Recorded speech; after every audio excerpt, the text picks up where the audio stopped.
Everyone. Tonight is a Fossil Ridge Metropolitan District, numbers 1 through 3, regular meeting. It's Monday, August 17th, 6:30 p.m. At this point, I'd like to call roll. District 1, Tom Waterman. Here. Craig Brown. Here. Mike McCleary. Here. Dave McGraw. Here. Terry Larson. Terry, are you on? I think he's on mute, so I just see him. Okay. Let's go to District 2. Yeah, this is Dave. Terry. Sorry about that. I'm here. Thanks, Terry. Dave McGraw. Here. Terry Larson. Here. Alan Plumhoff. Here. Ted Michelson. Here. Tom Waterman. Here. District 3, Craig Brown. Present. There you are. Aaron Hochstein. Present. David Wilson. Here. Daniel Dominic.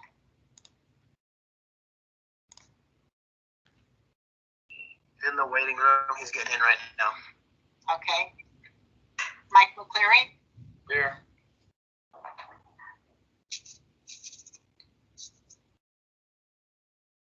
Did you hear me? Yes, I heard you. Daniel, are you on yet?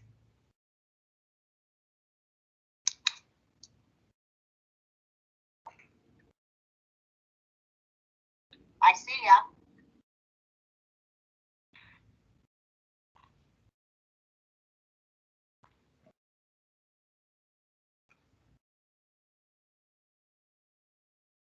Daniel, can you unmute and let us know you're there? I am here. Thank you. Next, are there any disclosures of potential conflicts of interest for District 1 board members? Dave McGraw, no. Mike McCleary, no. Barry Larson, no. Craig Brown, no. Waterman, no. Okay. District 2, I'll go through the list. Dave? No. Terry? No. Alan? No. Ted? No. Tom? No. Thank you. District 3, Craig? No. Aaron? No. David Wilson? No.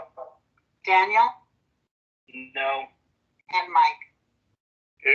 No, none. Okay, thank you. I do want to confirm that this meeting has been posted in accordance with statute. Item 2 on the agenda, do we have any amendments to the agenda by any of the directors? So we would like to offer some opening remarks from the board before we go into public comment. Okay. Is that it? Could I get a motion to approve the agenda as amended? District 1? So moved, Dave McGraw. Okay, Seconded. thanks. D2? So moved, Ted Michelson. Seconded, Larson. And D3? Moved, David Wilson. Okay, Second, Craig Brown. great. Everyone for the motion, say aye. Aye. Any Craig opposed? Brown, aye. Hearing none, carried unanimously. Okay, so we've added opening remarks from the board. So that's where we're at the agenda. Who would like to start that? To Tom Waterman, I'll kick it off. Okay, So tonight we'd like to divert from the normal agenda and offer some opening remarks before we go into public comment. And in that regard, we, the FRMD board, are your neighbors and elected representatives of this community. With the assistance of professional and experienced legal, financial, and engineering experts, we believe it is our responsibility to lead and help this community. We're not here to create controversy or promise unrealistic outcomes. But as a board, we are committed to long-term residents and part of the great group of people that call Solterra home. Tonight, our board members would like to speak on the topic of bonds, and this will afford us an opportunity to showcase some of our resident experts. So on that note, I would like to turn the floor over to Ted Michelson. Thank you, Tom. First off, I want to make sure to state that this board is neither a fan nor an advocate of special districts. However, we need to recognize they are approved by the state legislature. Thus, we believe as our fiduciary responsibility, we have to follow the relevant statutes. To put the size of the special districts in perspective for everybody, there are over 2,400 of them throughout Colorado, with bond debt issuances in excess of $1.7 trillion. Yes, that's with a T. That's per the Denver Post. We all need to appreciate that any effort to overturn statutes Colorado has chosen to finance the infrastructure of its communities and the funds involved here will be met with vigorous legal and lobbying oppositions by those affected. Also keep in mind that to date, no one has overturned them in court, which I think is a very big point. It is not leadership, in my opinion, to ignore reality and facts while committing our residents and ourselves to significant legal costs in an attempt to make a point to the legislature, especially since any new laws would not apply to our obligations. A question I want to ask everyone here: are you willing to take on any group in court based on positions that are based on invalid or incompletely stated law? I think that's my comments. Are there any other board members that'd like to comment? I'd like to add something. Just like a lot of Solterra homeowners are refinancing their mortgages to take advantage of historically low interest rates, the district's boards have initiated the process of refinancing the district's previously issued bonds. Some of you may have wondered why this hasn't been done sooner, since we pay like 7.25% on the 2010 bonds. That's because all of the previously issued district bonds had restrictions that prevented us from doing the refinancing until this year. For several years, the district's finance committee has anticipated refinancing the bonds would result in savings of several $100,000 per year. Our financial advisors have confirmed these savings, and we're working with them to make this happen. The final savings won't be known until the bonds are priced.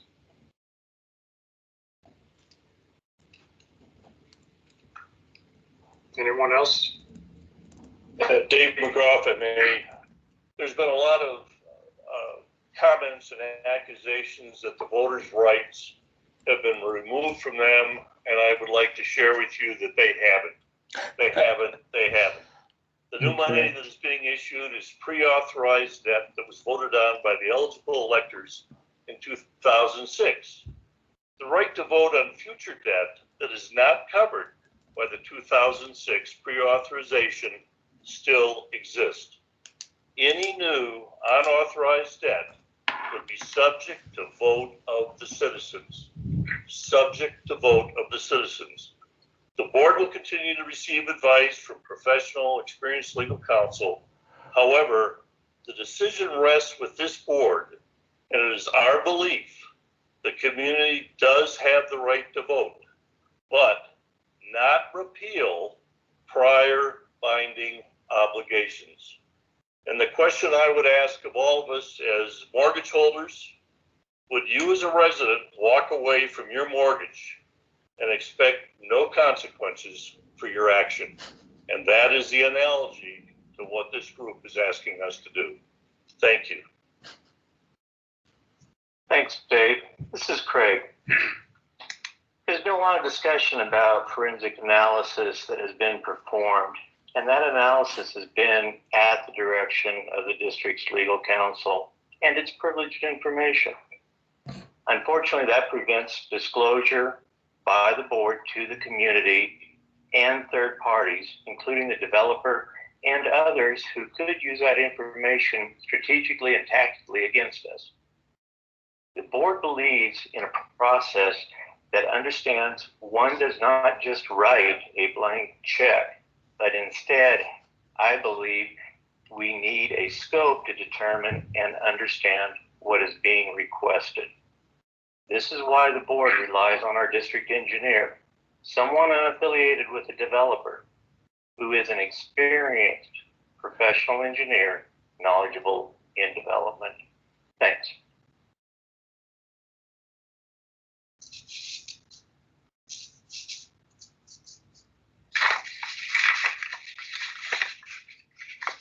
Aaron, you're muted. I see you speaking. I muted myself. There you are. All right. Just want to make a few comments, a couple of things people touched on a little bit, but I think it's worth noting. I did attend the the town hall on Thursday, and it seems like some of the frustrations are that people feel like they're not being heard. And I did want to stress that, you know, the FRMD is a community elected representative board made up of people just like yourself. I've been in the community 7 years, pay the same taxes as you guys do, and it's a residential board. And it reminded me of when I ran for the election in 2017, just the process, right? So I think of a lot of the issues that we're seeing right now are issues that were on, quote, on the ballot in 2017. Bonds, developer issues, those things were on the ballot, and we can only presume that the people in the community voted on the candidates that best represented their voice and their vision for the community in selecting those board members. You know, and that fast forward to 2020, we just had an election in May, just 3 months ago. I'd be curious to hear why many of the people who are objecting now did not run and did not raise their hand and you know, volunteer to help the community. So I find that curious. And wanted to point out, you know, that we don't, we the board don't make these decisions based on our personal views. As some people have mentioned, you know, we have experts on the board, engineering experts, bond experts in our committees and on the board, and legal experts. And then we also confer with outside experts to make those decisions. So the point is that we're not making these decisions based on our personal opinions, but based on the facts and on the opinions of experts who do have a lot of experience in those areas in which we rely on their opinions. And really the point is making decisions or promises that are not based in the facts or grounded in legal or financial reality will have costly outcomes and unintended consequences. Thank you. You know, and to touch on your point, Aaron, you know, we know that there's going to be differing viewpoints in this community, you know, and we welcome those. You know, like the fellow board members have said, you know, we're elected to help out the community. This is why we're serving. This is why we're doing what we do, to have the best interest of the community. And we know that there's going to be different opinions on which way that we should go. And we do welcome those comments that you might have, or those ideas during the public commentary period that'll be taking place momentarily. So, you know, if you have a viewpoint or anything like that, please don't hesitate. Speak up. We're here for you. That's why we're serving you. That's all I have to say.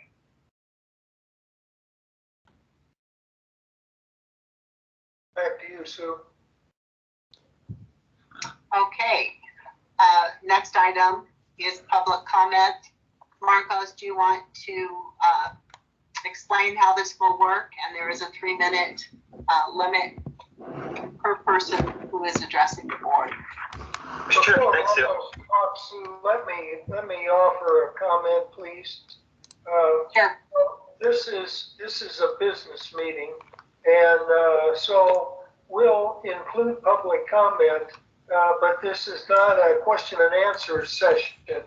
So if there are questions that we can easily answer, we can potentially respond during the comments. Otherwise, we'll either address them at the end of the meeting or provide a response on Solterra Connect. So I just want to make sure everybody understands that, you know, this is not a workshop or a full-blown Q&A session. Okay, Marcos, to you, please. Okay, thanks, Tom.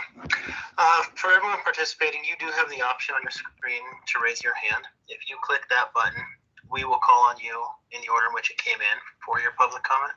There's also the option to use the chat feature. If you want to provide your question or comment that way, we can read it to the board for you.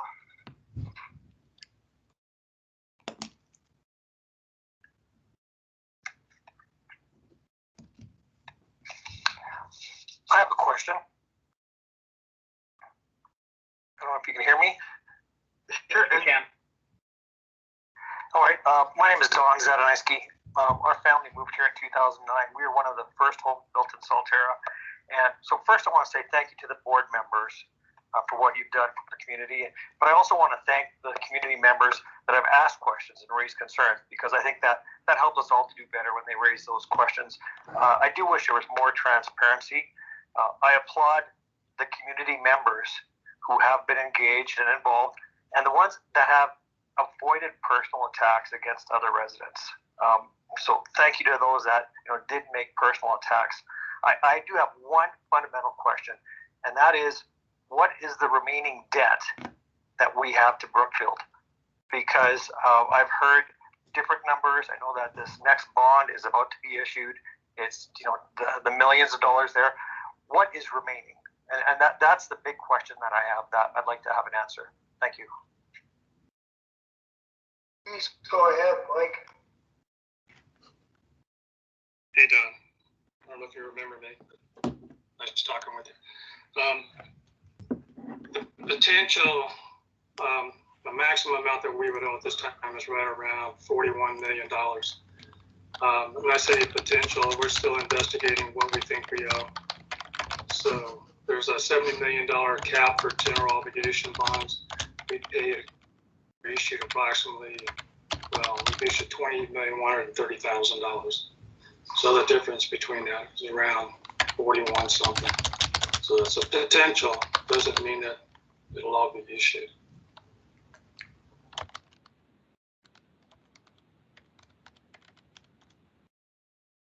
Thank you.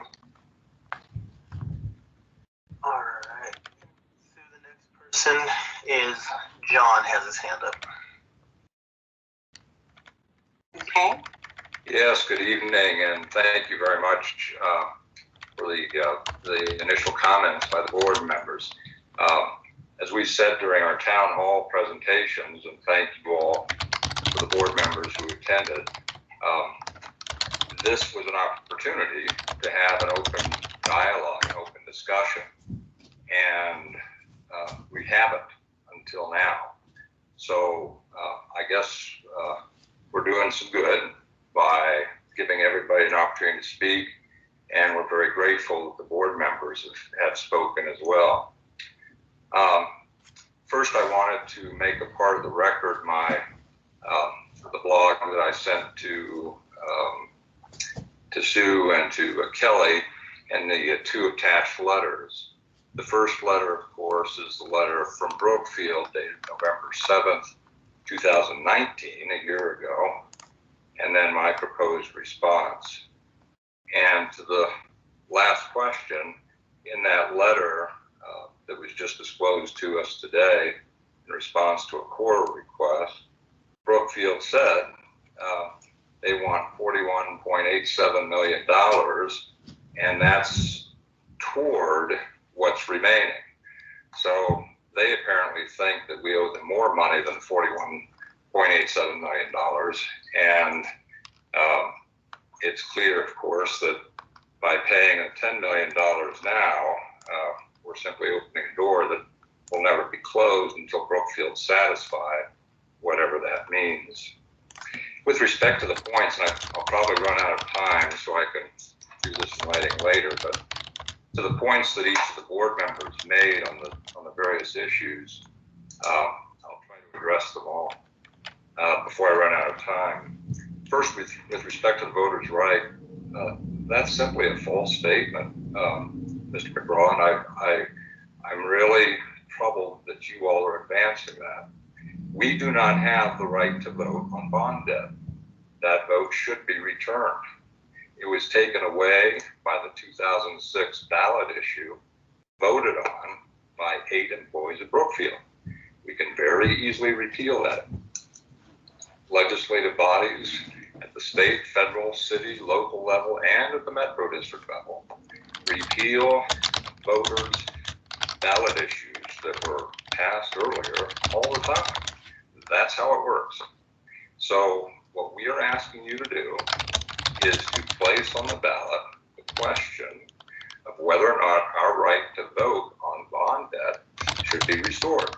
It was taken away, and you haven't given it back, most respectfully, and it's time to return that right to the voters. It's just that simple. Your right to hold that power and deny us the vote expires in 2027.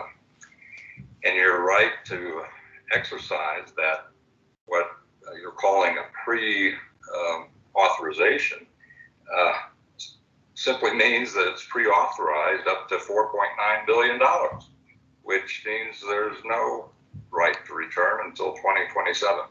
So we want it back. We're entitled to have that vote, just like Ken Carlisle votes on bond debt, just like we as residents of Lakewood and Jeffco have that same right. So we're asking you to do that. You can do it voluntarily. John, excuse me. Your 3 minutes is up. I'll just finish my sentence, thanks.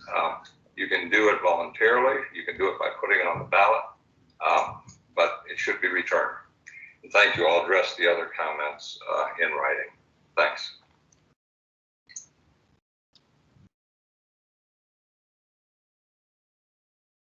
All right, so the next individual is Devin Alexandra Neal. Hi, everybody, and I just want to echo what other residents have said and board members have exchanged between themselves, and that is, thank you. You guys are doing a great job. Excuse me, a great job. I want to address a couple of things that have been brought up already. I did not watch the whole town hall, but I understand that we just keep issuing, the complaints are not being heard.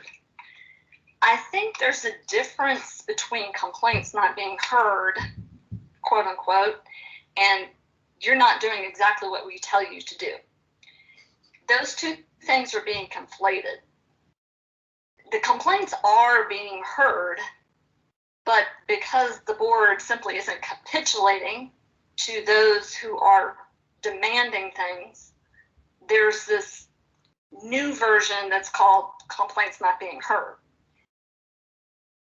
What John Henderson just stated with respect to how easy it is to do a direct vote legally is totally impossible. And I appreciate the sentiment. I think everyone appreciates the sentiment. We would all love to have a direct vote, but the law is the law. And he has yet to acknowledge that what he's saying is incorrect. I also want to address that, one of the things he also said is we haven't had a dialogue until now. He and I were both present in the January meeting when virtually the exact same conversation was had. He asked questions. So I'm a little confused as to why suddenly now in August is the first time that he recollects any conversation about this issue. I have sent both John and Linnea an email, actually 2 emails today, specifically outlining the law on some of the issues which they are complaining about. I have asked for a response. I doubt I'll get one because they don't respond to anything that they don't like that contradicts what they're trying to tell the community. Nonetheless, I have asked them the questions. I've CC'd the entire board for whom I have email addresses. If I receive any response, I will of course send it to the board. The only other thing that I will add is I don't know how to add things to the record. I would like to also add the emails that I sent to the board, to John and Linnea specifically. I want to add those to the record. How do I do that? This is Sue, Devin. If you could email the email stream to me, then we will incorporate it into public record. Okay. And thank you. And I also want to congratulate John Henderson on the sale of his house. I know that from what I've heard all over the community, you have a contract. I'm very happy for you. And I hope that when you move to the state in which your grandchildren live, you enjoy their company. Thank you.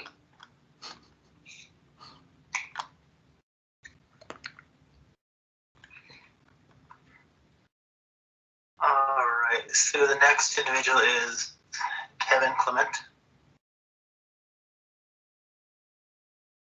Great. Hopefully you can hear me. We can, thank you. Okay, thank you. Well, first of all, again, I do echo what Devin said about the effort that the board's doing. It's a very thankless job in a lot of cases, so certainly appreciate that.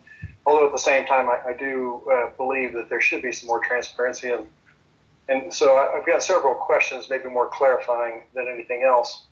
And Dave, in your comment, you mentioned the pre-authorization of the 2006 agreement. What is the maximum dollar amount that has been pre-authorized? And so we know what the final cap will be. So it would be good to know exactly what is going through everybody's minds in terms of the total limit. I think the refinancing is fantastic in terms of doing that. I certainly did that with my house recently. The question would be is, at the same time, is there, trying to understand what's the compelling reason that we would turn right around and give that to Brookfield if we have other needs within the residence area of the Solterra group. For example, the second pool that was promised to the residents, even back from Brookfield from the very beginning, has been lost in the debt service obligations. I want to understand why we couldn't just defer the payments to Solterra, to Brookfield, and complete the next pool, which people have been clamoring for. I think in terms of the other thing that's been asked for in the past is, what is the pro forma of the debt that we're obligated to pay? And Mike, if it's the 41 million that you just referenced, and that is the hard cap, based upon my analysis from the back, if we knew that that was the top end, then I would be good with that. But I do have this concern that it's kind of a creeping number that we can't get hard and fast. If it was hard and fast at 41, then we could do a quick pro forma in terms of what's the bonding capacity that the residents truly have available to them as this whole development continues to get built out.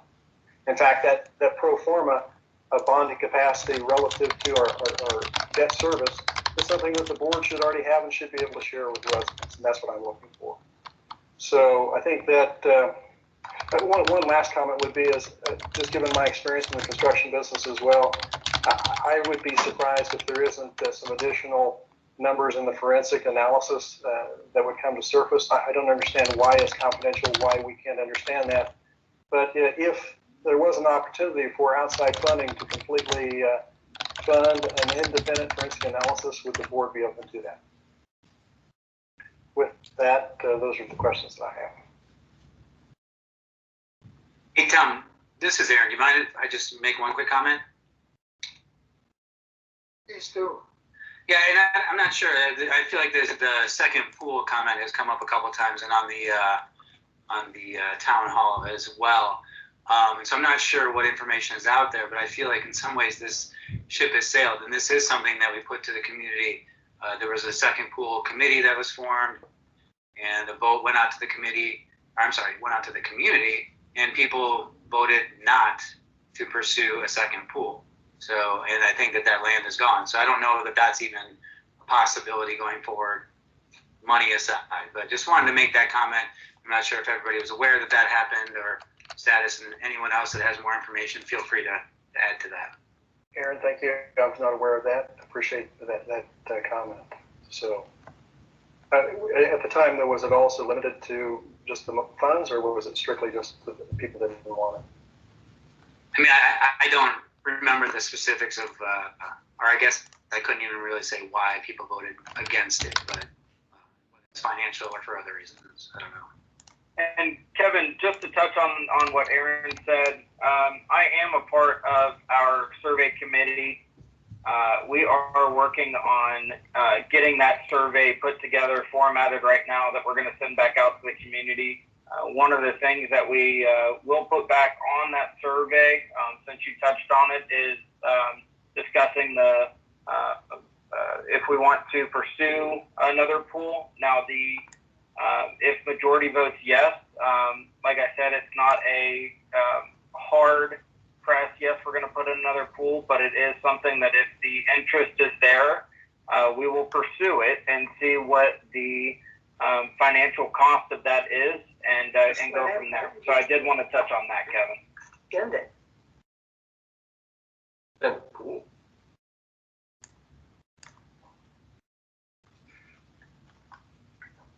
Okay.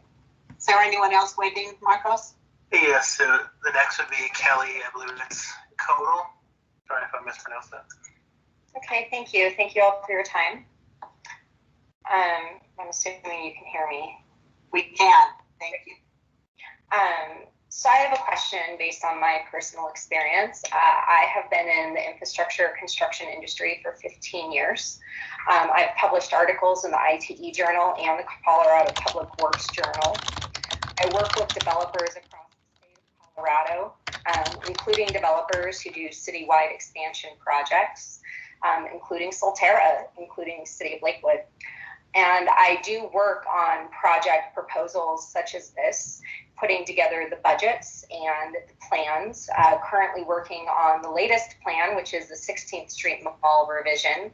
And I was selected on the Central 70 project as well, so major projects. My question is, how is the final bill not known? And the reason for that question is whenever we're doing a large infrastructure project like this, there are teams of people who put these proposals together. They build in a percent margin of error based on the time duration that is expected for the project or plan. They even offer insurance. There are insurance companies that specialize in projects such as subdivisions, and they insure in case for some reason the estimate was way off, that the money would come from somewhere. And so again, my question is, how is it unknown if it's 10 million, 41 million? Dave, you had mentioned limits. I know Kevin just asked, what is that limit? And I really feel like this is something that should have been available. It should be in the plan when ground was broke at Solterra. And I'm curious how long Solterra has to come to continue to ask for more money. And I will also say on a separate note, I too, I'm thrilled that we're refinancing. I think that's fantastic. I just don't necessarily know that it makes sense to turn that savings over. Again, I do appreciate all that you do, and thank you. All right, so the next individual is Jim. Jim, you're muted. I wanted to respond to Kelly. And sorry. Both of you to me, were asking the same question that Don asked. How much money is left in this? Our cap for general obligation bonds in the service plan is $70 million. So we've issued $28,130,000, so that $41,870,000 is a potential. We're not ready to say that we owe that much, but that is the cap.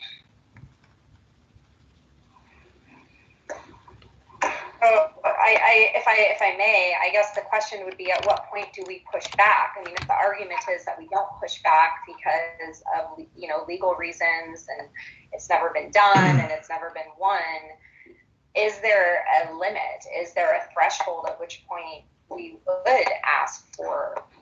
Again, it just, to me, and the only reason I'm asking the question, I'm really not trying to be argumentative. It just, for what I do for a living and what I've done now for 15 years, it just really doesn't make sense. Have you read through the service plan? It's available on Solterra Connect.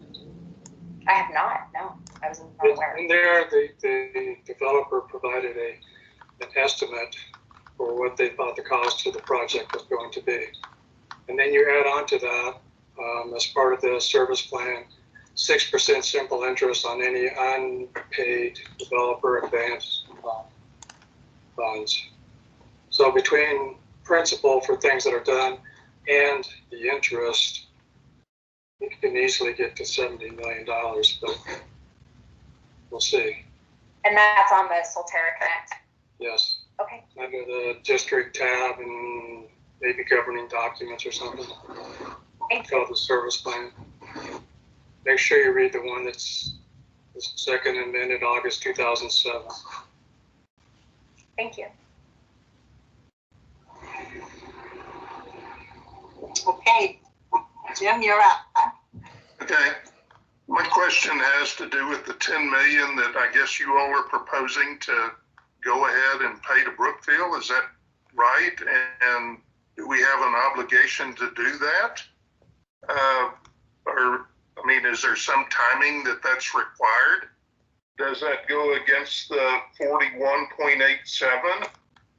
And if you just received a letter from Brookfield that said we owed 41.87 towards the balance, what the heck does that mean? What is the balance then? I mean, I don't get it. It just seems that the Brookfield debt, it just is interminable.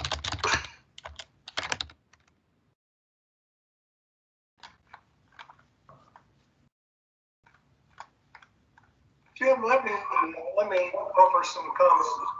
We know that the cap is $70 million. We know that we still owe Brookfield something. And the 10 million that we are currently allocating in accordance with the schedule provided in the service plan is something that we are executing on. How much is owed to Brookfield above that 10 million is under review. However, we are very assured that the 10 million we are currently prepared to bond on is in fact owed to them. And I mean, is that in the service plan or is that, I mean, the schedule is in the service plan. I'm sorry, I didn't understand that. In the service plan, in the financing appendix, they have dates late, proposed years that bonds are issued. One of the years is 2020. It also says that we only issue when times are economically feasible. At this point, with the savings and with the additional properties that are been added to the tax base since 2016, there seems to be the funding to do that. I mean, is it a set deadline, a set amount that we owe them, or is it just something that we're deciding to do? Actually, if we follow the schedule, we'd be, I think, issuing a little bit more than that. But we're looking at issuing what we think is prudent, especially in this COVID-19 economy. We don't know what next year is going to be like. So far, tax revenues and things have been pretty much as expected. Who knows what 2021 will look like? I guess that would seem to me that we shouldn't be doing it. But I mean, I agree with refinancing, but just borrowing more money to pay back Brookfield doesn't seem like the right thing to do. I think we've addressed why we're proceeding. I'm sorry, what? I think we've addressed why we're proceeding, and we just be repeating ourselves. Mike, it's David. A point that comes in here is the advances by Brookfield are accruing interest at 6%. And so they continue to go against the future debt that we'll have to issue. And by capping that debt out right now, converts it down to maybe 3.5-ish. So it has an economic impact to us, the residents of Brookfield, or of Solterra. Let me add one other thing that people may not be aware of, and this is not in the service plan, and it's in the reimbursement and infrastructure acquisition document, which is also on Solterra Connect.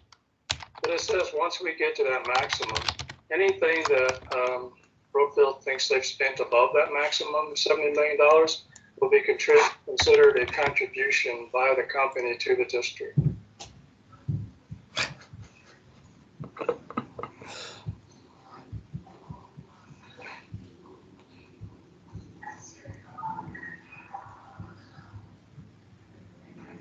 Okay, Marcos, who else do we have waiting? Okay, next would be Amy with her hand up. Good evening, neighbors. Great to see some of your faces this evening. My name is Amy, and I've lived in the community for just over 3 years now. And, I'm just having some real heartburn and some concerns. If my understanding is correct, budget season is beginning for the board. Has the board considered the cost to our community to defend the recall initiative? What would that look like in cost to prepare an election? How is the developer, how's Brookfield going to react to this? And how can we maintain a good credit rating, with the bonds, with this uncertainty? I guess I'm just concerned, and we just had an election a few months ago, and so this seems to be troubling to me as a resident. So just appreciate any feedback from y'all. Thank you. All right, Sue, that is it for raised hands, but we do have a long list of comments that have been posted in the chat. So did you want me to read through those now, or do you want me to take them down and distribute them to the board? Marco, this is Ted Michelson. Can I respond to Amy? Yes, please, I'm sorry. Yeah, we don't know what the final cost is going to be. There's obviously all kinds of legal costs. We have gotten an estimate from Sue, somewhere between $25,000 and $30,000 per district for running the election, if it passes. We have no way of knowing at this point what effect it'll have on the bond rating or anything like that. But I mean, at this point, the only number we can put out there is somewhere in the order of $25,000 to $30,000 for each district for the election, and that should hopefully cover the cost of the designated election official that is required to run the election. Sorry, I can't be more definitive, but at this point, those are the only numbers we know. Just really quickly, thanks, Ted, for that response. And it's good to hear that you do have at least that estimate. Again, seems like we wouldn't want to be spending money that's so precious right now, especially given COVID, hard economic times, on something like that, when we could be using it to pay down other debts, things like that. So appreciate that, and hopefully we can get some more solid numbers and hear more about that. So just thanks a lot. And this is Aaron. I would add to Amy, as you mentioned in your question, Ted's answer does not account for the legal fees in defending and processing of requests. Oh, good point. Thanks.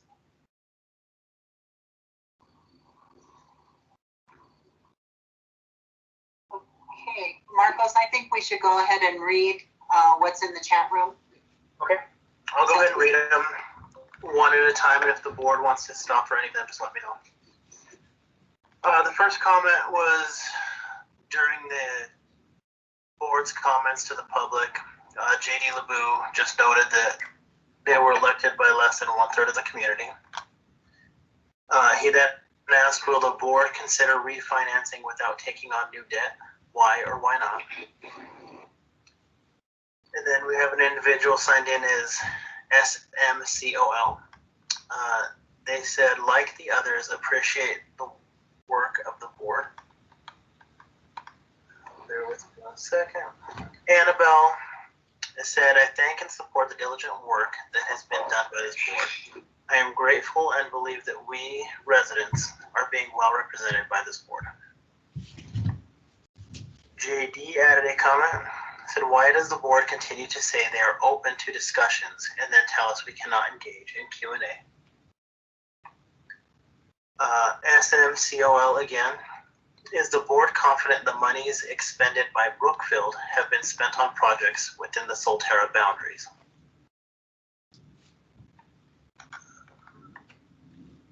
Chris Neugebauer, for those that believe there hasn't been dialogue and questions answered. We have had dialogue for years on many of these same issues.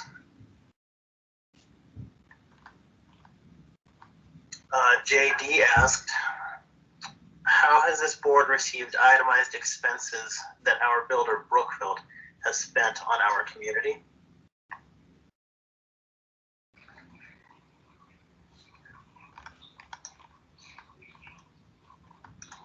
Bear with me, I'm just getting to the last few.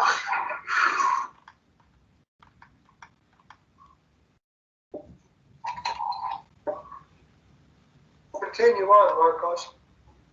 Yeah, bear with me 1 second. It's went a little haywire on me.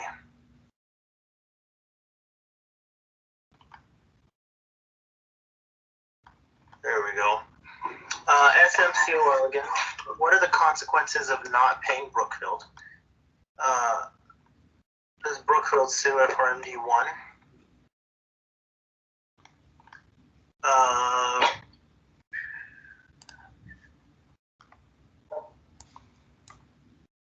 That was a private question. And then Devin did add at the end, to be clear, there is a financial plan attached to the service plan available on Solterra Connect.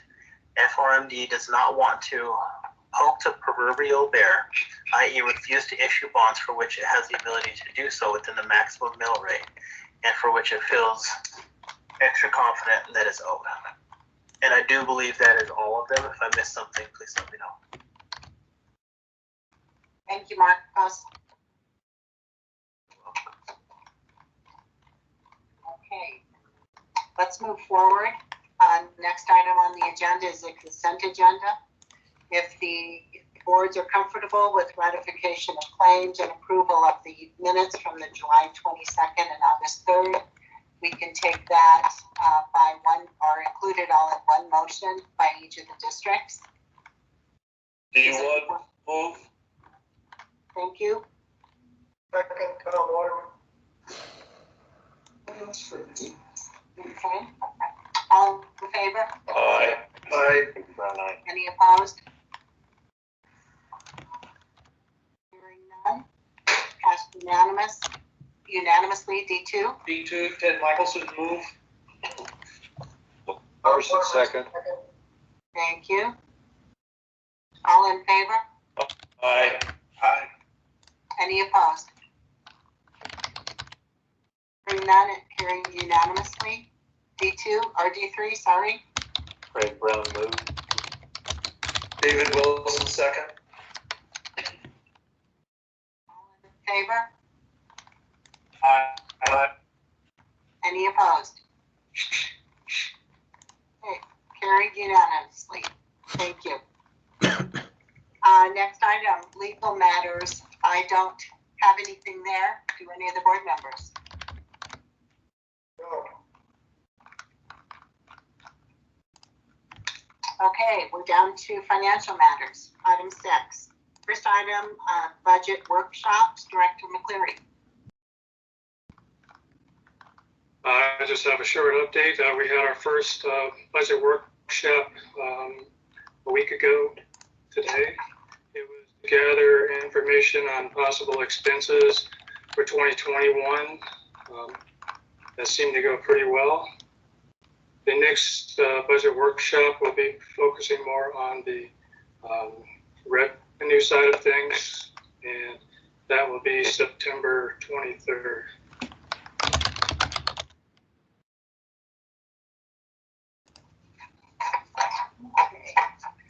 Mike, do you want to continue with the development of the budget, or the budget development timeline? Do you have any more to add? If anybody is interested in seeing the budget development timeline and what's going on, it's attached to the packet, so you can see that, pages 15 through 17. The draft will be available in mid-October at the CRS office. We'll be doing amended budget hearings for 2020 and budget hearings for 2021 in the October meeting. The final approvals, adoption of the budget and mill levies will be done in the December meeting.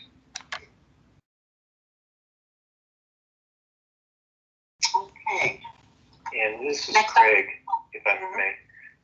Mike, is there any substantial difference this year in terms of the timeline from prior years, or all the work that the Finance Committee and others have done? Have we got to a point where we're in a pretty good timeline state? The timeline's pretty much the same, except for the counties not cooperating, as Sue has informed us. Because of the COVID-19, I think they usually issue some preliminary assessment values in May. We usually have another round like in August, and they're saying we're not going to see that until October, is it? Is that what you said? Right. They're required by statute for the preliminary to come out August 25th. They're not confident that the numbers that we may see are going to be accurate, and that their real true preliminary will be by October 10th or sooner. So whatever or sooner means, we just have to wait for them to provide that information to us.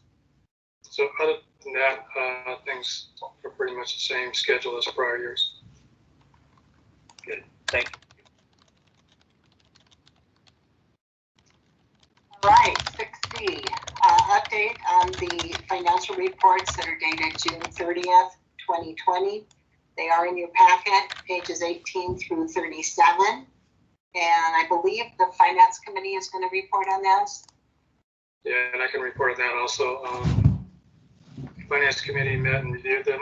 There are some things that we want to change. We want to break out what's called a spatial revenue fund. That's one of the reasons we're going to have an amended budget hearing in October. That is to break out the maintenance fee area fees so that there's more transparency on those. We also are making some other changes around making sure that there's more transparency in the reserve fund spending, income and spending on that. So the report of the committee is included in the packet if you want to read more. But in general, things are looking good.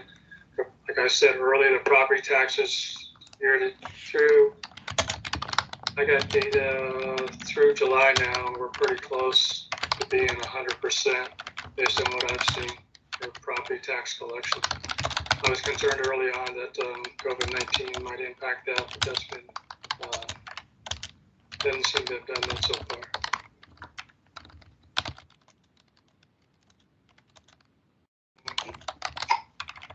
If there are no questions, we'll move to 6D, bond update, Finance Committee Chairman, John Wendling.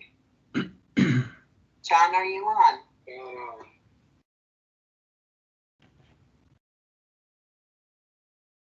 Let me send a text to him, maybe he can give us an update later.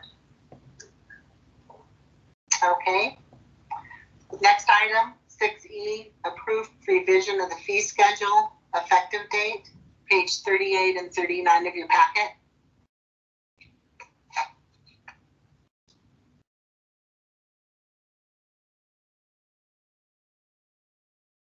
Do you need a motion, Sue? We do. Are there any questions?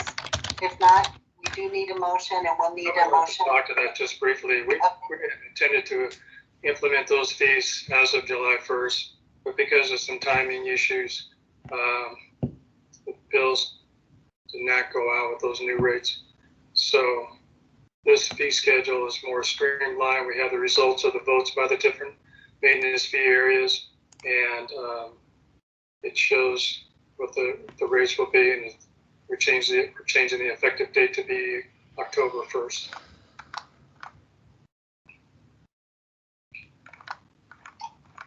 And I will need votes from each of the districts.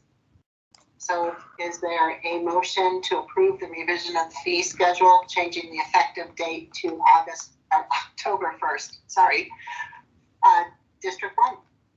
Motion by Tom Waterman to change that date to October 1st. Thank you. Craig Brown, second. All in favor? Aye. Aye. Aye. Craig. Any opposed? Hearing none, it's unanimous. D2, Ted Michelson moved. Seconded, Larson. all in favor? Aye. Any opposed? Hearing none, passed unanimously. And D3, So moved. thank you. Daniel Dominic, second. Thank you, all in favor? Aye. Craig Brenner. Any opposed? Hearing none, it passes unanimously. Thank you. Next item on the agenda, we're at 6F, emergency expenditure. Director Waterman, enclosure is page 40 of your packet.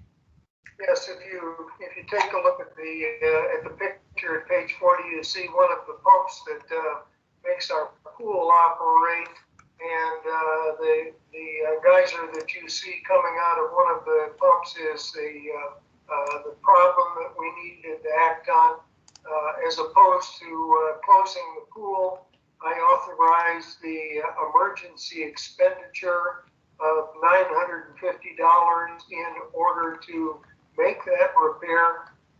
That was successfully done, and there was no closure of the pool as a result.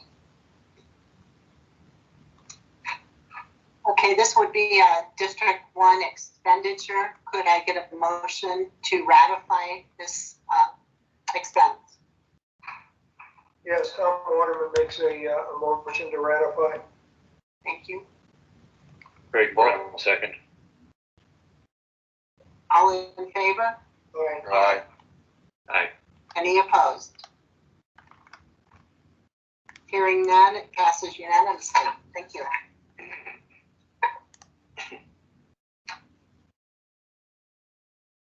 I still don't see John on.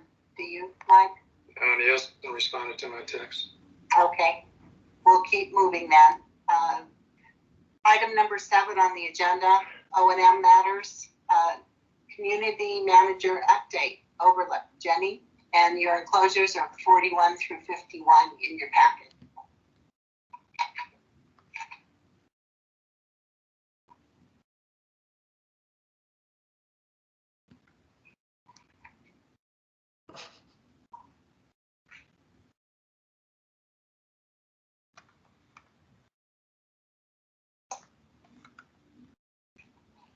Jenny, you're muted.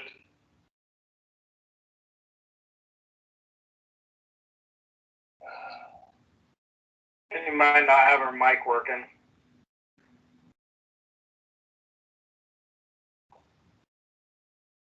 Okay, can you hear me now?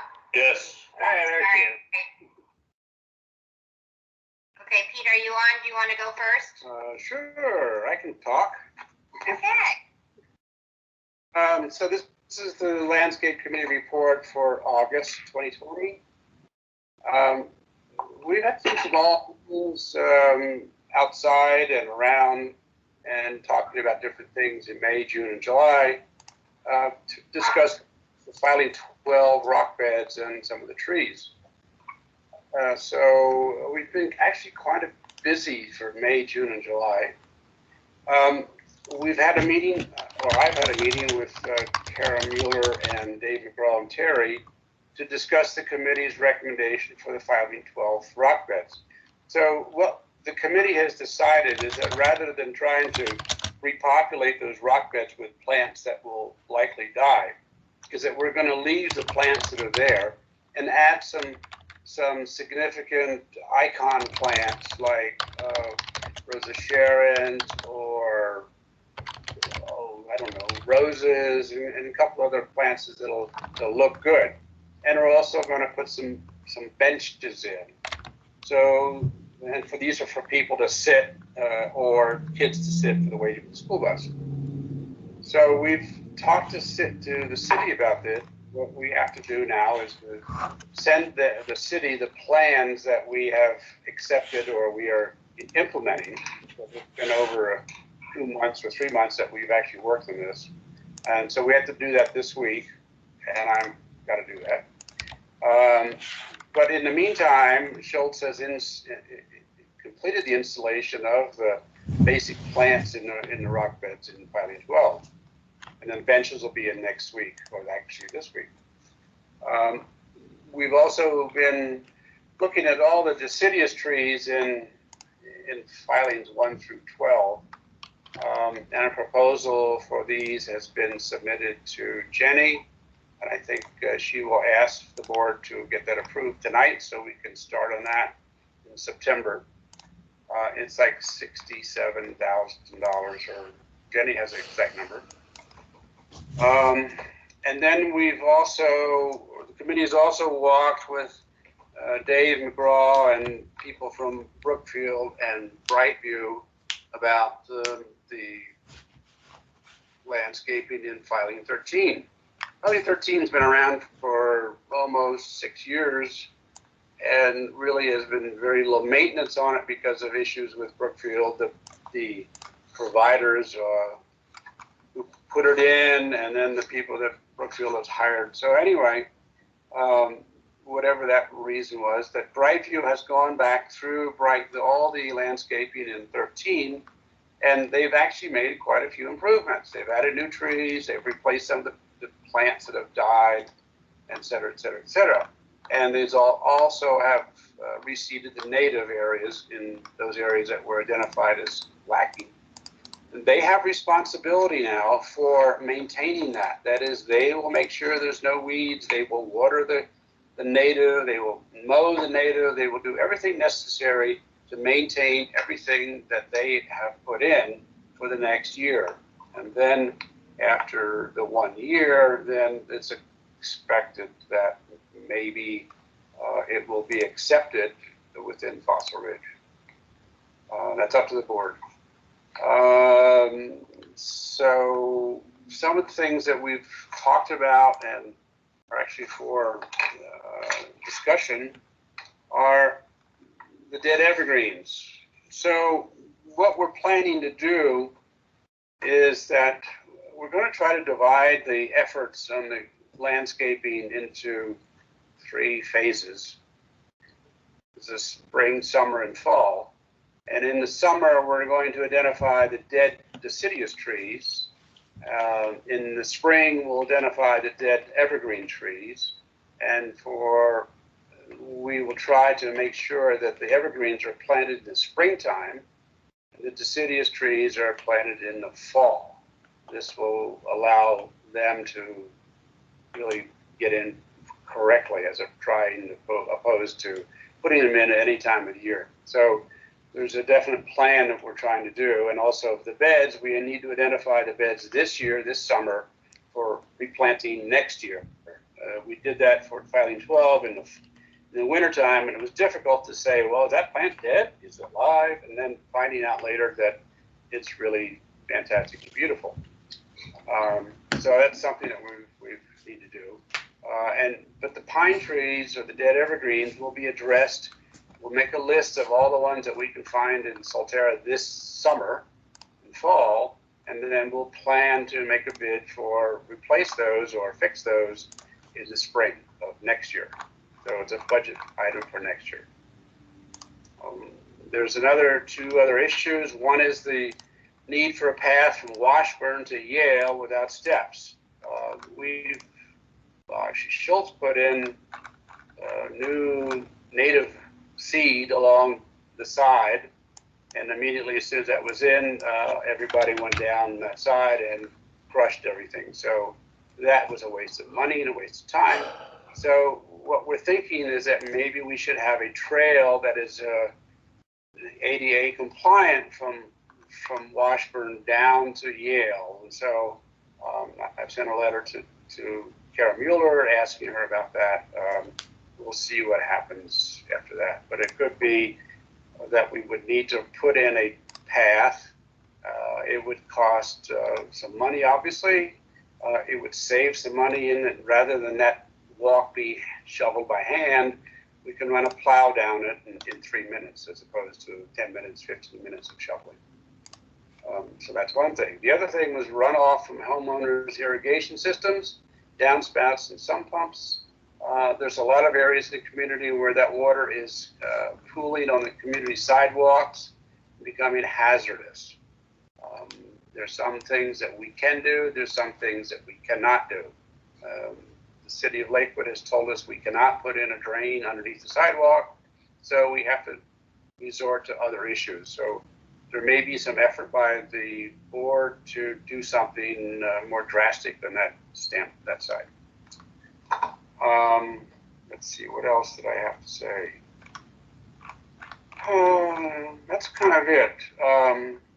That's kind of like a summary of everything that was done in the report and what we as a committee have to work on. We're actually doing the bids now this fall or the summer for bids for we'll have a bid for next year so that we can get started early in the year as opposed to later to restore plants in. And oh yeah, the benches are coming in next week. You'll see the benches. Hopefully it'll be in.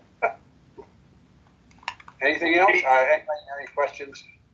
Yeah, Pete, Dave McGraw, thanks for you and your committee. You guys have really worked hard, very hard. In fact, I'm married to one of your committee members, and I know how much she's put into it.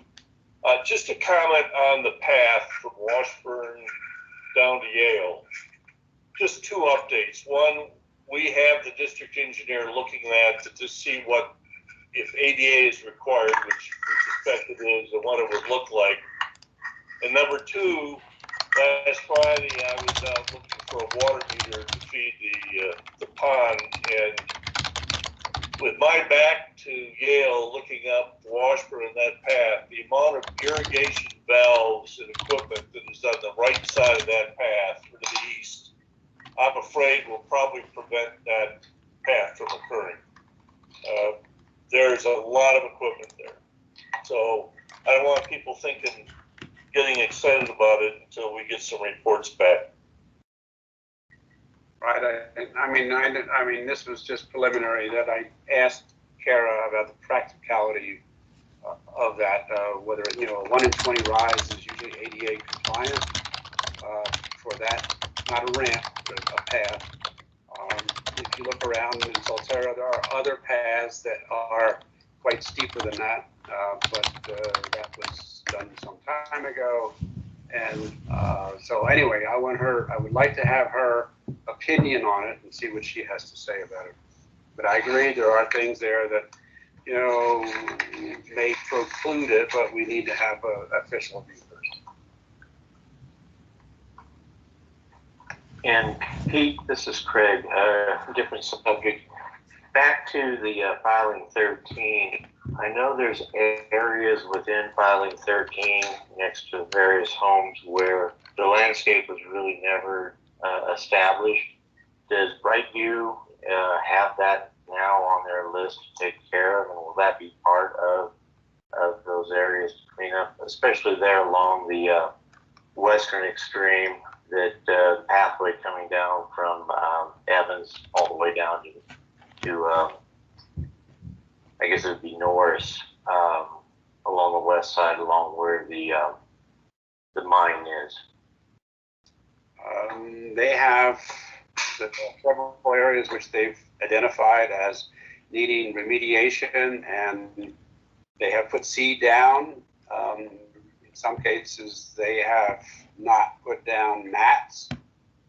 They have control of the water to water that to make sure that the seeds grow.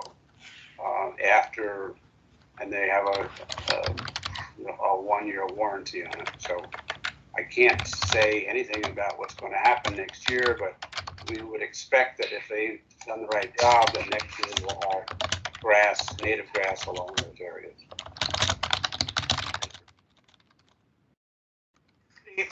The only thing I wanted to touch on landscaping, and this question is probably more for Jenny than Pete. I know that the HOA had done away with fines or violations for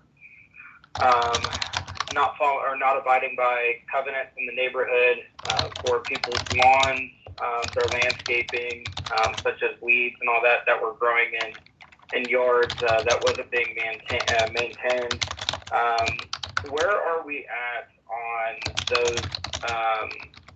I'm assuming that we've probably sent letters out. I know that y'all had a walk, but where are we at with those remediations in residents' yards on the general upkeep? Can you hear me? I can. Okay, yeah, we have not gone away with or done away with anything as far as the fines go. Or the fine enforcement policy has not changed. We did do a drive with the board president and a few members of the landscape committee. So those that are on violation have been receiving letters. The HOA is considering changing the process of the letters, just in how they go out, but at this time, nothing has changed with that. So I think if you just have a specific question on a home, you can send me it in the chat or send me an email tomorrow and I can look at it. Okay, that's all I was wondering. I appreciated everything. Okay. Are you ready for me now, huh? I'm gonna move a bit because so as far as us, the next thing on the item is the signs that we have in the community. Dave McGraw and I went ahead and did a drive with the city of Lakewood, and they have come up with certain signs that are in your packet that need to be, I'm gonna walk for a second, sorry, adjusted or changed due to the fact that there is signs missing, they want an additional sign, or the wrong sign has been posted. So Dave, I know you had sent me a comment, but I didn't see that in the packet for the spreadsheet of the signs. Did you want to join the meeting? What you see? I'm sorry, I didn't hear that, please. You had sent me an email that you had a spreadsheet. Was that something different you wanted to put up tonight versus what's in the packet? No, I just wanted you to know it was in the packet. Okay. I was just trying to summarize it for the board that there really are some easy decisions to make, and then there's a couple questions that need to be made. And the only thing that I would say is the signs, the no outlet, the speed limit change sign, and you've got an alternative there, a less expensive one, and one that is an option B on the speed limit charges changes. That's in line with the type of sign we have now, and adding the sign on McIntyre is a requirement. I question why we have to do a site survey when we already went by with the city and they said okay where we can put it, but that's something maybe you can pursue. The question that I have is the two signs and signs posts at Indiana and Wesley, the turnabout. Both of them have been taken down. Semis don't do real well there. Jenny has taken the time to go to the city and ask them to look at options, primarily for the posts. Those posts are like $4,000, well, they're $3,457. I think we ought to wait until the city comes back to us and says what we can do in terms of the posts. Put that on the back burner. And then I think the city's requiring the other one, so we probably need to go forward with it. Yes, I agree. I definitely, the speed limit signs are very important. I think we need to get those in before there's any other issues. But the directional signs, they haven't put a lot of pressure on us for that. And I know there's still the one sign down on Orchard. We're still trying to get Brookfield and Meta an accepted area. But when Cindy comes out and we finalize the rest, she'll take a look at that one too again. Can you put on that for by any chance for the stop sign that's missing or that's still missing at West Vassar and South Orion Street? Yeah, that's the one I meant. Sorry. Yeah, we'll put those on. Appreciate you. I misquoted. The poles at the turnabout are $4,082. So little bit more than I quoted. So, Dave, are we ready to make a motion, or are we still studying? No, I can make a motion off what Jenny has submitted, but I will hold back the signs and the poles on the turnabout. There are two of them at Indiana and Wesley. So we'd be approving the speed limit signs and the no outlet sign, correct? Or we get? Yes. Okay. Yep. And Jenny, on the sign options for the speed limit sign change, you've got the less expensive one. Is that going to be a material difference in terms of visibility or what we see, or should we just stay with what we've got? She says it's a higher risk of scratching, and option B will have a cleaner look. She didn't really say exactly which one we had. We haven't really seen any problems with those, so, you know, for the $500, $800 versus, you know, $400, I'm rounding, we may want to just try the option A. Well, then I would propose, I would make a motion that we do the no outlet sign for Auburn and Orchard, option A, speed limit sign, and labor, and I would go with add the 30-mile McIntyre speed limit sign, and that total would be $2,981.61.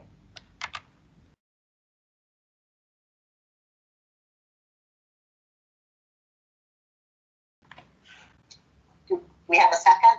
I'll second that. This is Mike. All in favor? Aye. Greg Brown, aye. Any opposed? Hearing none, passes unanimously.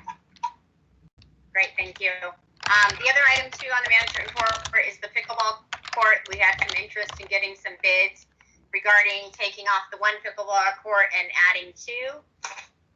There's a lot of different options, but in a general, everyone that I've talked to says if you don't go in and remove the current red signs and repaint the entire court, it won't look very well, and it will have a lot of different lines, because even if they painted the red lines green, it's not going to be the same color, so there would still be a line in place. We did talk to the company, Rainer Sports, who actually did the court in the first, when it was built for Brookfield.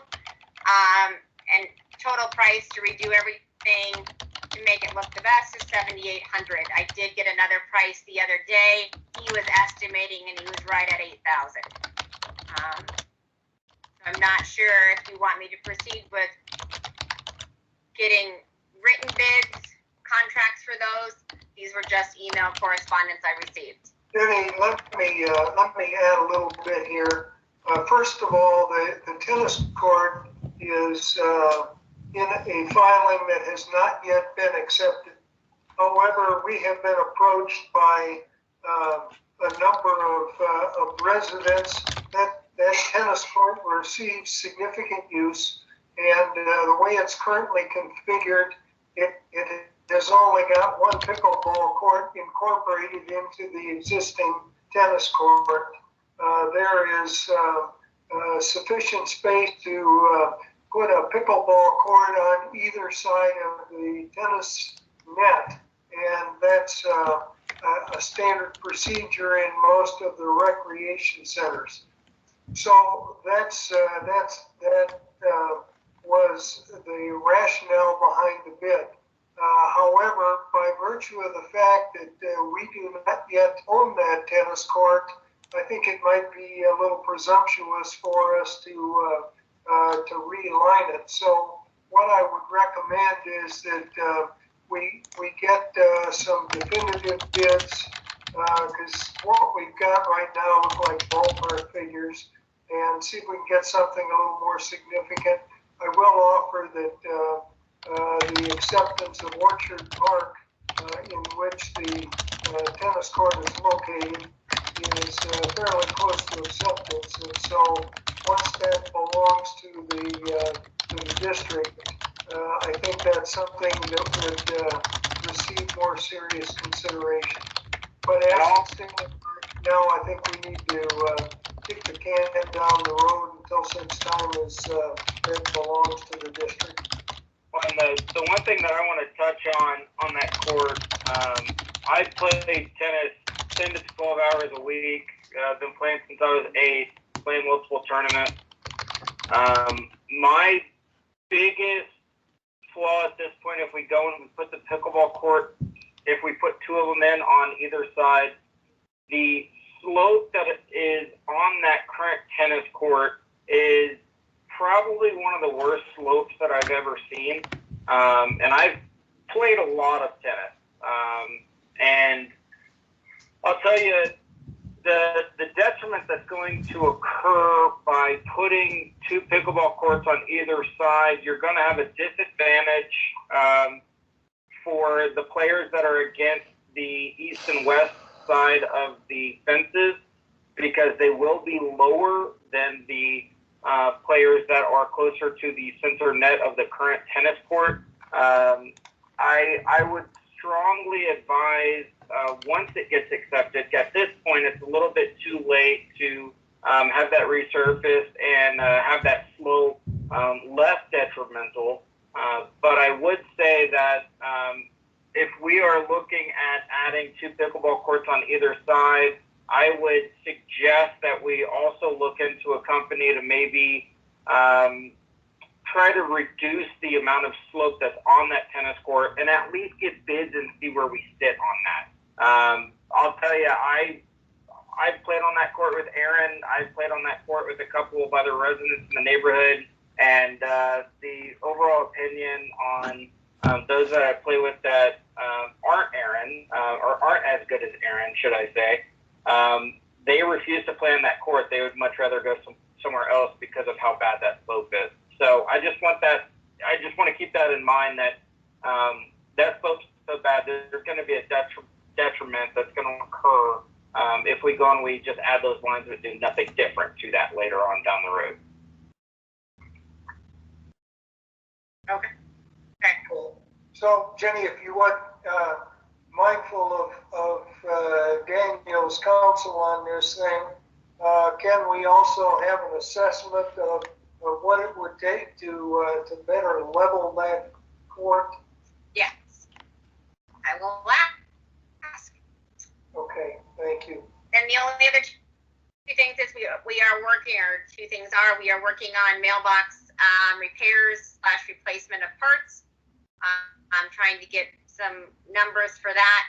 And then with the city on the pavers, still making sure there's no damage and everything is cleaned up. We can walk it with the city. They are just working with Martin Marietta for that.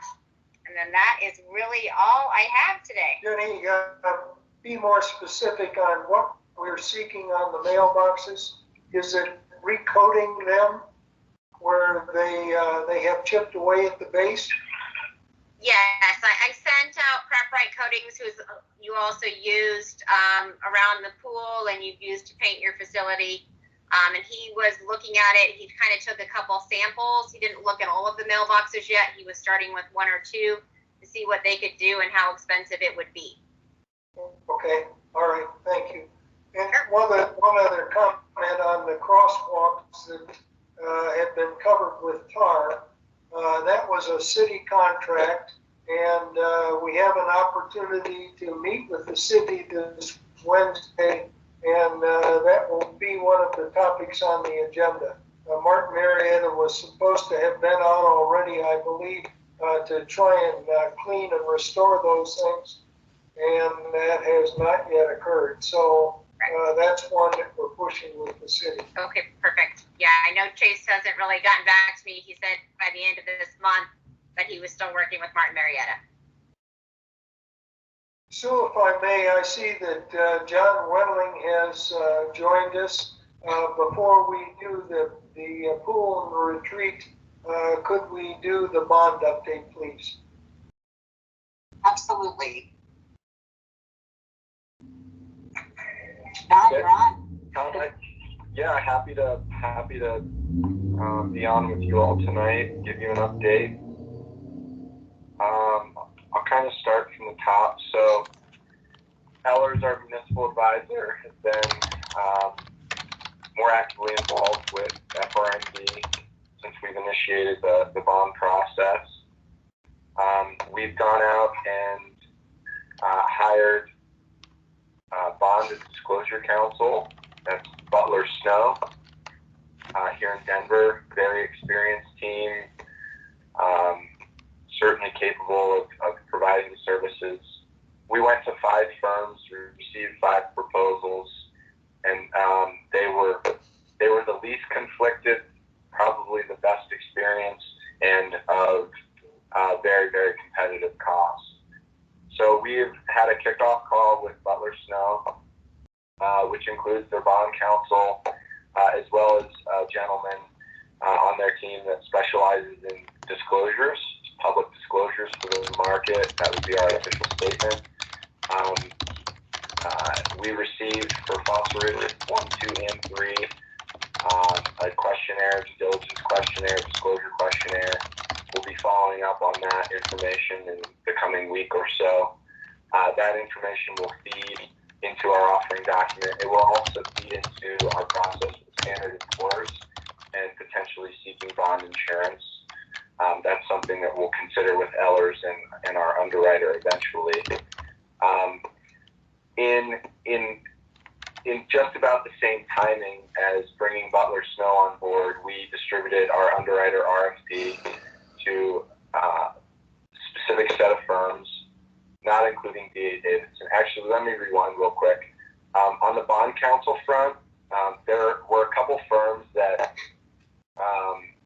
we could have had in the mix, but through conversations with Island Stapleton, as well as Ellers and some members of the board, we opted not to pursue a relationship with QTAC Rock.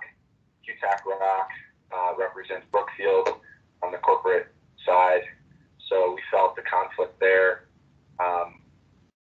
Even though they may have been able to sidestep that, we felt that we just did not feel comfortable in that regard. Also, Greenberg Goreg is who served as our bond and disclosure counsel on previous bond issues, and they did come back with a competitive fee proposal, but we opted against pursuing work with them given their involvement on prior bond issues and most likely their linkage to Brookfield or D.A. Davidson. D.A. Davidson did not receive an underwriter RFP proposal. We are not seeking a response from them. So there are 5 other firms that we're pursuing that are active in the Spectral and Metro District market in Colorado. So we will be receiving questions from those underwriting firms, just clarifications about the district or the process for responding this week. We'll turn around the answers to those questions, and then they will be responding to us by August 26th. We'll then take about a week, just over a week, to first evaluate the proposals, line them up, evaluate them both qualitative, quantitatively, their pricing thoughts, their fee proposal, their experience, all of the key factors of hiring such a firm. And then we'll likely host an interview session with the top 2 firms and meet them, meet their underwriter, meet their bankers, and ultimately select an underwriter. We could select 2, but we've got full flexibility in terms of how to do that. Who to select is what we would refer to as the senior manager. So Ellers will be involved in that process. We will have an underwriter selected before Labor Day weekend. And because we've already selected Bond and Disclosure Counsel and we're underway on Fossil Ridge disclosures, we should have a working draft of the official statement, most likely the week of Labor Day. Labor Day is pretty late this year. I think it's the 7th. I think it's about as late as it can be, actually. So that week we'll kick off the call with the entire financing team, including our newly selected underwriter or underwriters,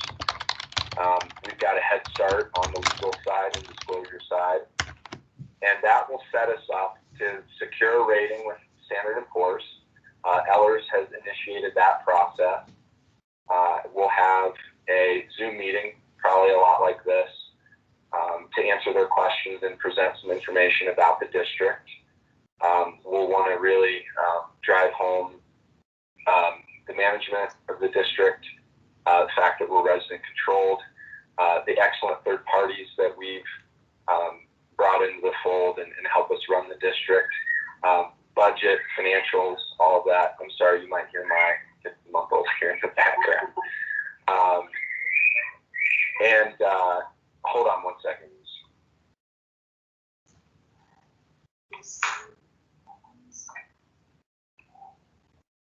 Okay, sorry about that.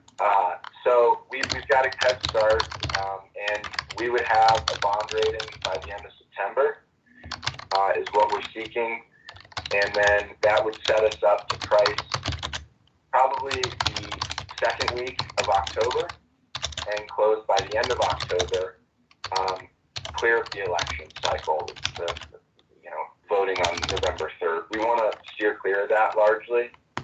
It creates great uncertainty. We have no idea how the capital markets will respond depending upon who prevails, in the White House, makeup of Congress, what have you. We all know what happened in 2016. Trump was elected. It was a big surprise. The interest rates shot way up in the market, and then they moderated through 2017, and we've been on somewhat of a ride since then. So that's the plan. That's the schedule. Working in the industry, if I were in Eller's shoes, and I have been, or if I were in the underwriter's shoes, I would look at this schedule, I would look at the process, and feel very confident about everything. So we're moving along nicely. And I would also just share that interest rate markets, capital markets, the high grade index for tax exempt bonds, that is the AAA MMD Municipal Market Data Index. It's 30 years of interest rates, kind of like the U.S. Treasury curve. It has never been lower. So we price off of that, so it will be a spread to the AAA MMD. It remains a very good time for us to refinance and move forward with this bond issue. One thing that I would point out, this has come up in the community. When we refinance these bonds, we will not be taking our existing debt and pushing it out beyond its original maturity. In our business, that's referred to as a matched maturity. So for the 2010 bonds, I believe the final maturity is 2040. The 14s is 2044, and the 2016s is 2046. We will not be. We solve each of those purposes individually, and we do not extend the maturity, and we solve for level annual savings or uniform annual savings. So there's no extension of that debt. It remains in its original footprint, and therefore we're not extending the debt to create more cash flow savings, but yet a longer repayment timeline, which would actually translate in more interest. So I just wanted to make that clear, that that's the plan.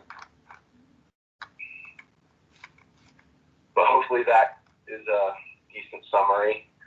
And if the board or others have questions, I could answer those.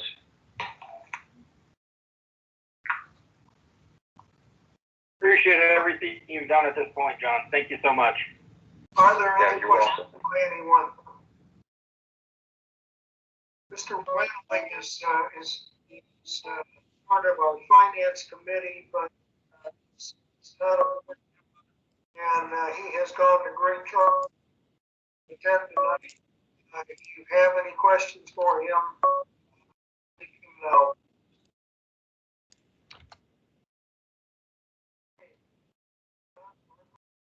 Let's move on, shall we? Tom, I forgot one thing. Can I come back? Sorry. Okay, so we're finished with the bond update, and we have jumped back to operations and maintenance and the overlook update. Thank you. Sorry, I forgot to do the bid from Pete. So we did just get a bid, and I think it's been shared with some of you for the elms and oaks throughout the community. There's a linden, some maple. There are no evergreen trees on this bid, but the bid is for $67,768.20. So that would put us $10,417.05 over budget in our tree and shrub line item. However, we still have $50,414.86 left in our sod and native, so we would just use the funds out of there and make sure that those three accounts that we have, tree, shrub spraying, sod, native, and tree and shrub, don't go over with everything the landscape committee is doing. I do know that the Belson, the benches that were purchased were coded to a line item that is not budgeted. So Nancy and I have been talking this evening, and we will move that over. But we will still be way within our budget with tree, shrub, and sod and native combined. So we're looking for approval for the $67,768.20 for trees and shrub, or for trees. Jenny, we're working against just a single bid. Is this a Schultz bid? Yes, this is a Schultz bid that has been reviewed by the landscape committee. Things have been taken off, added, and they could be tweaked a little bit still going forward, but the cost would remain the same within the $67,768.20. Pete, do you have a perspective you want to offer on this? I know you've addressed it already. But is that a prudent investment? Based on what we've seen as the destruction or the death of the trees this year due to the event that happened in November of last year and the event that happened in April of this year with the freezes, I think we came out pretty good. We were expecting a lot more. And actually what's happened is a lot of the old trees have died because of this. I mean, we have a number of retreat that have been planted since 2007 or 2008, and they have died because of this unused trees. So that's part of the expense. A lot of the ones that Schultz put in last year and the year before have survived, but some of them have not. But it really was hard to tell which trees died. But it's again, we think we've come out pretty lucky compared to other years. Some of the other years, I think Jenny could probably tell a history of what we've spent on trees, and this is probably not an abnormal year. Correct. I think this might be one of our low end. Yeah. So do we have a motion then to go forward with this $67,000 proposal? So moved. D1, Dave McGraw, I move. Second.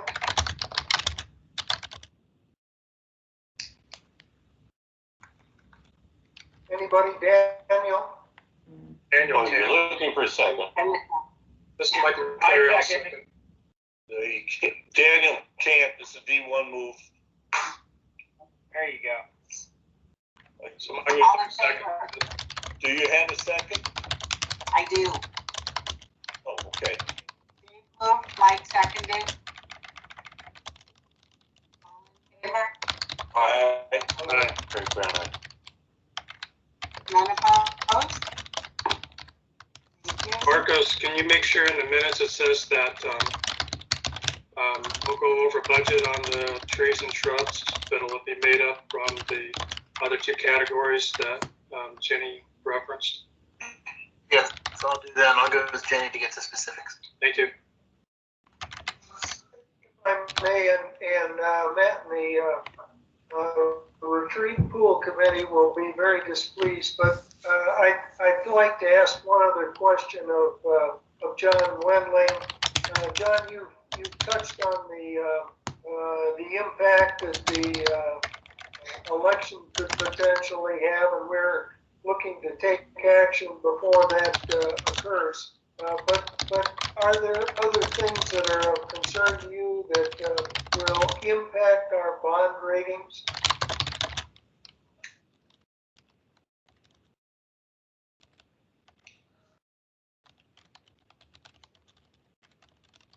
John, you're muted. Yeah, just clicked it off.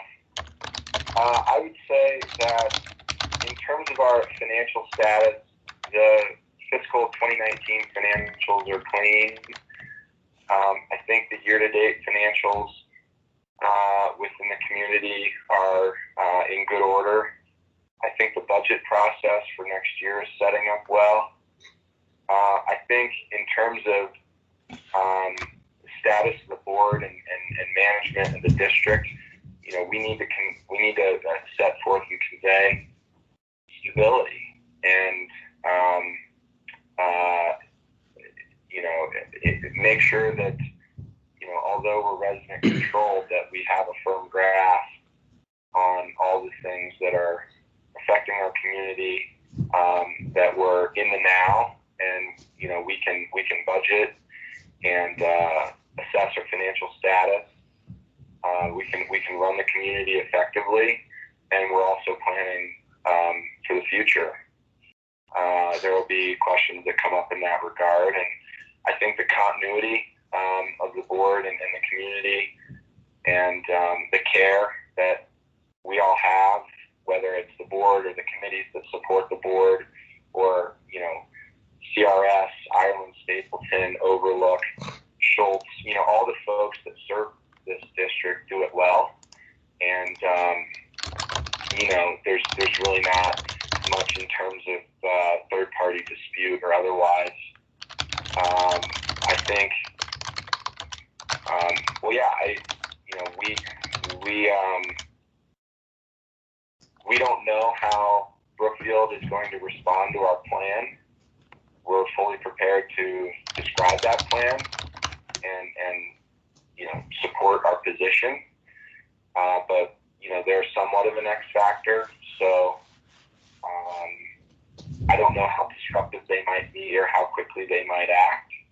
I suspect that it may come up, whether the information is public or otherwise.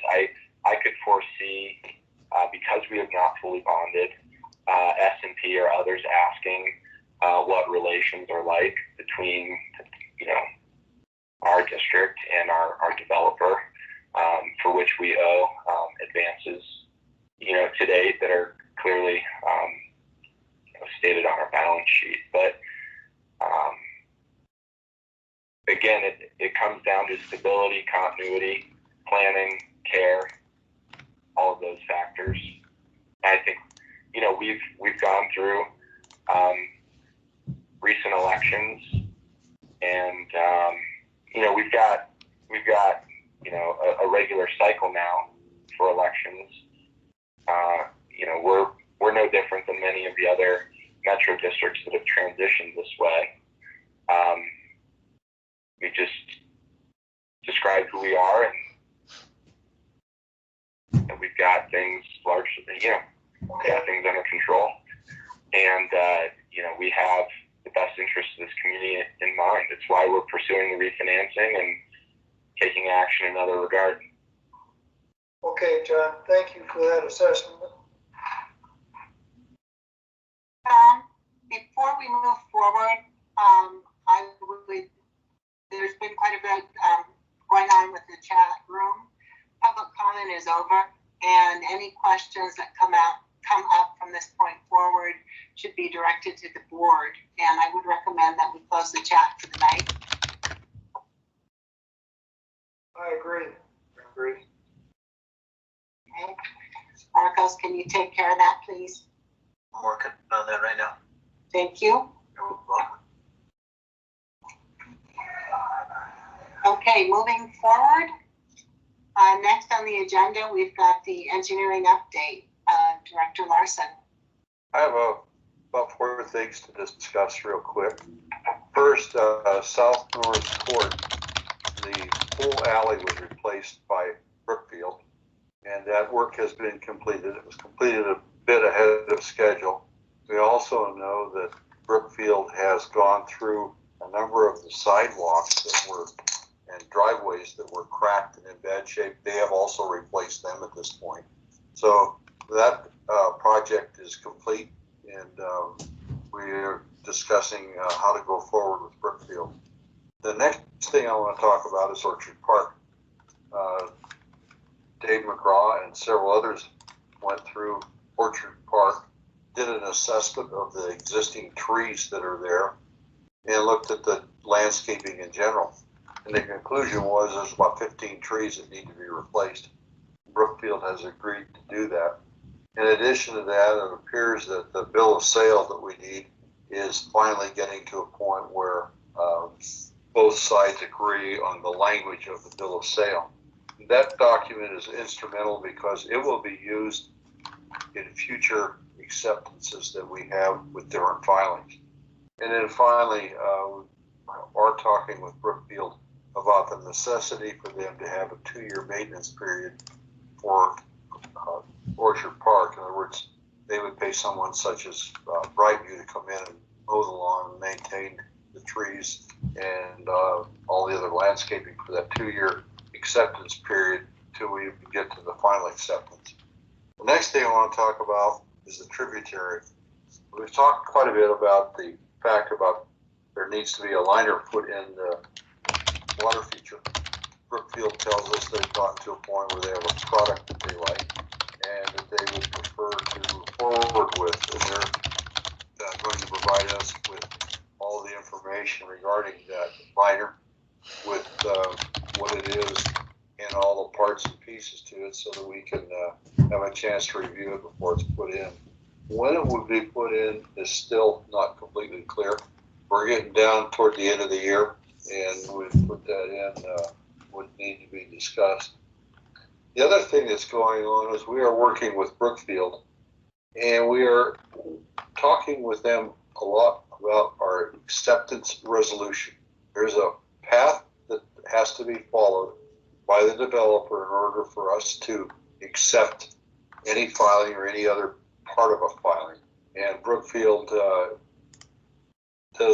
it seems like they need to be coached or need to have some more information about how to proceed with that acceptance resolution. So we're in the process of having discussions with them about what needs to be done, what needs to be in the request for an acceptance for any part of a filing or any filing.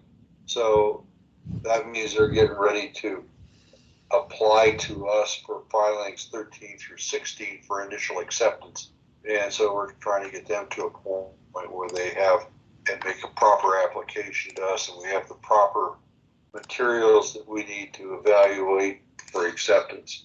And that acceptance resolution, I believe, is also on Solterra Connect.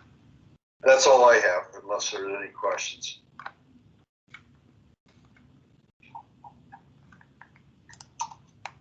Okay, next item. Matt, you're up with the retreat and forward report. Great. Thanks for having me on tonight, guys. I'm going to first kick it off over to Dennis. He's been waiting patiently to talk about a few things, so I'll let Dennis Hamilton go ahead. Thank you, Matt. Elaine was not able to be in a meeting today, so she asked me to present 2 items to the board for financial approval. One is to complete the cushion replacement at the pool, specifically the chairs that are under the deck that are around the round tables. That would be $2,100. And since it appears where repair of the outdoor fireplace is not going to happen anytime soon, we're recommending that you approve $300 that we would use for LED candles, very similar to what Four Seasons and some of the other resorts use for outdoor fireplaces. So those are the 2 items that I'm asking the board to grant us. That would be covered under the retreat and pool committee budget that was approved in 2020.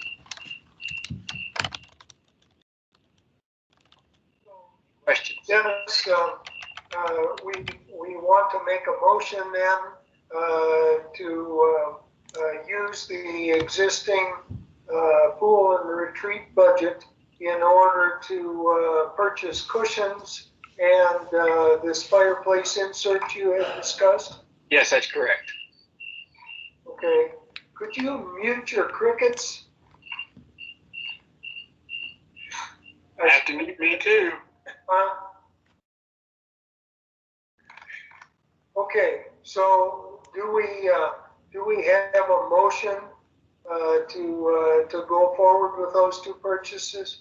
They are within the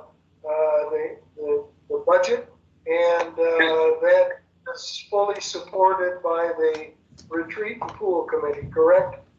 Good, Allie's got to be prepared on this. I would so move that we proceed to spend the $2,100 for I think it was to replace the cushions and $300 for the LED candles with a not to exceed of $2,500. I'll support Mike. And I just want to mention, and all I want to mention there is I appreciate Mike you putting in the not to exceed number. That allows for some flexibility. Are these candles that are put in electrically charged, or how are they handled? Does it require more money beyond the $300? Battery operated. Most of them are on timers. And we're also reviewing remote control also as an option. There are several options for us to look at right now. But are these battery operated or hardwired? Battery operated. Dennis, if you guys are looking at remotes, is that included in that 2,100, or do we need to increase the? No, the remote would be for the 300, but that was included in the 300. Oh, the three. Okay. Yeah, this is Ted. Just a comment, since I took care of getting the estimates for the repairs. There is no electrical power to the fireplace, so it has to be battery. Okay, so Mike, you made a motion and Dave, you seconded it. Is that correct? Still waiting a vote? All in favor? Aye. None opposed, it carries unanimously. All right, thanks, Dennis. I appreciate that. Waiting patiently there. So I have a few things, just brief as well. The retreat has been acquiring many bids. We've had quite a few contractors coming out, looking over some things for the 2021 budget items. So not a whole lot of actual news on the retreat. However, we did host two events since the beginning of the month. Both events had 20 to 22 people, as our current restrictions allow, and both went very well. I have two items to propose. One is a roofing bid that was included into the agenda by Academy Roofing. We have some tiles that are loose at the Solterra north entrance on Indiana there as you come down from Alameda. That walkway there that goes underneath the gatehouse storage area has loose tiles, and I think it's a safety issue as a walkway going underneath these loose tiles that needs to be addressed, along with the tower of the retreat building, the gate entrance to the pool. The tower there is very tall, and there's also loose tiles up there. So the bid includes a boom or a lift to actually access the 40 to 40 foot tile tower, because a ladder carrying 50-pound tiles would not be a whole lot of fun at that high. So the total, I believe, I have to crunch some numbers in front of me. It's about $3,400 to include both buildings, and I would like to propose a motion to have both roofs fixed, as I think they are a safety issue. Matt, is this the contractor we used before? Correct. Same contractor that did the retreat and the fitness building repairs just a month or two ago. Yeah, we've been happy with their work. I think they've been satisfactory. And they had the insurance that was required too, correct? All the insurances. Is this money within the budget, or is it coming from somewhere else? Tough question. I'd have to ask Mike and kind of crunch the numbers because the retreat maintenance does have quite a large value that we have untouched, and I don't know if the gatehouse roof would cover in the retreat maintenance or not. I have to kind of talk to Mike, I guess, in greater detail there. Question I have is it coming out of maintenance or is that a reserve item? I think we've already done the 1997 earlier for the retreat roofs as a reserve item. I was not in favor of using the reserve, but when you add these two together, it puts us over the $5,000, which the finance committee has been kind of going back and forth and recommending an amount, but if you add those two together, it's over the 5,000. So I would say with the earlier precedents, it would come out of the reserve fund.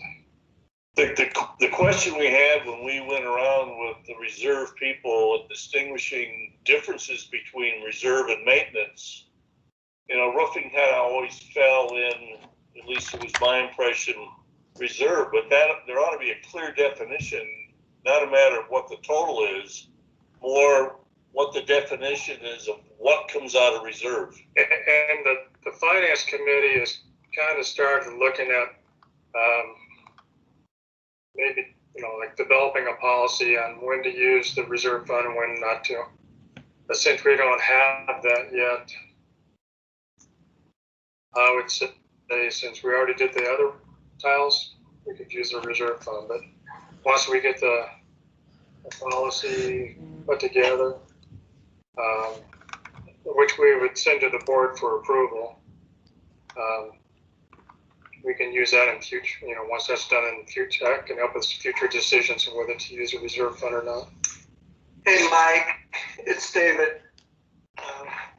Just to look at it a little differently, when you take the retreat house and the initial capitalized costs that went into the house, and assuming that it was done where the roof was broken out, and we'll say it was $1 million, and that was amortized over so many years, and probably different amortization than the rest of the building. By adding these tiles does not extend that useful life, and I think that's the theory here, is it really doesn't extend the useful life, it just preserves it. So I appreciate I don't have a vote on this, but I just wanted to voice opinion with it. What you think about it? Yeah, seconding Dave, this is Ted, seconding David's position. The difference between whether we're going to come out of reserves or repairs ought to be the scope of work. And you're repairing something, you're not replacing it. And it's probably should be, the rule of thumb in a lot of roofing is anything over like 40 or 50% replacement is usually, or repairs usually requires or is economically feasible to do a total replacement. You're not even close to those numbers. Well, I was kind of along those lines when we talked about the initial tiles. Yeah. So to me, we need to be consistent. We either take that initial $1,997 we did earlier and not use reserve funds for that, or use reserve funds for this to make it distinct. Mike, I think there's a problem with just picking a number. I agree. We need some criteria, but we don't have that criteria now. We're not going to develop that in this meeting. That's fine. That's fine. No, but I think you might have it already, because the accounting base that the auditors are going on is, these are generally accepted accounting principles. And really what we're talking about here is basic accounting principles, Mike. Just again, a thought. So which way are you leaning, David? Not? I would expense it. So would I. That's what I'd rather do. Or expense the earlier one too. Yep. This is Craig. If I may, I think your comment earlier is the Finance Committee is trying to come up with something to work with. I think we've heard criteria, general accounting principles, viewpoints, but let's let the Finance Committee, David, you, Al, Mike, others, come back to the board. And I think that would be a good deliverable to have by the end of this year with our budget so that we have an idea going into 2021. Just a thought. Okay. Yeah, fair enough. Would you agree at this point, Craig, to expense it and then if the committee determines something different, to just reverse it before the end of the year? I would look to the Finance Committee to give us a recommendation personally. Thoughts, guys? Representatives here are myself, David, Al, and John Wendling, if he's still on. I would say expensive. I think David's saying expensive. Al says expense. I think Jerry Reese was on earlier. I don't know if he's still on. Yeah, I'm still on. And what would you lean toward, Jerry?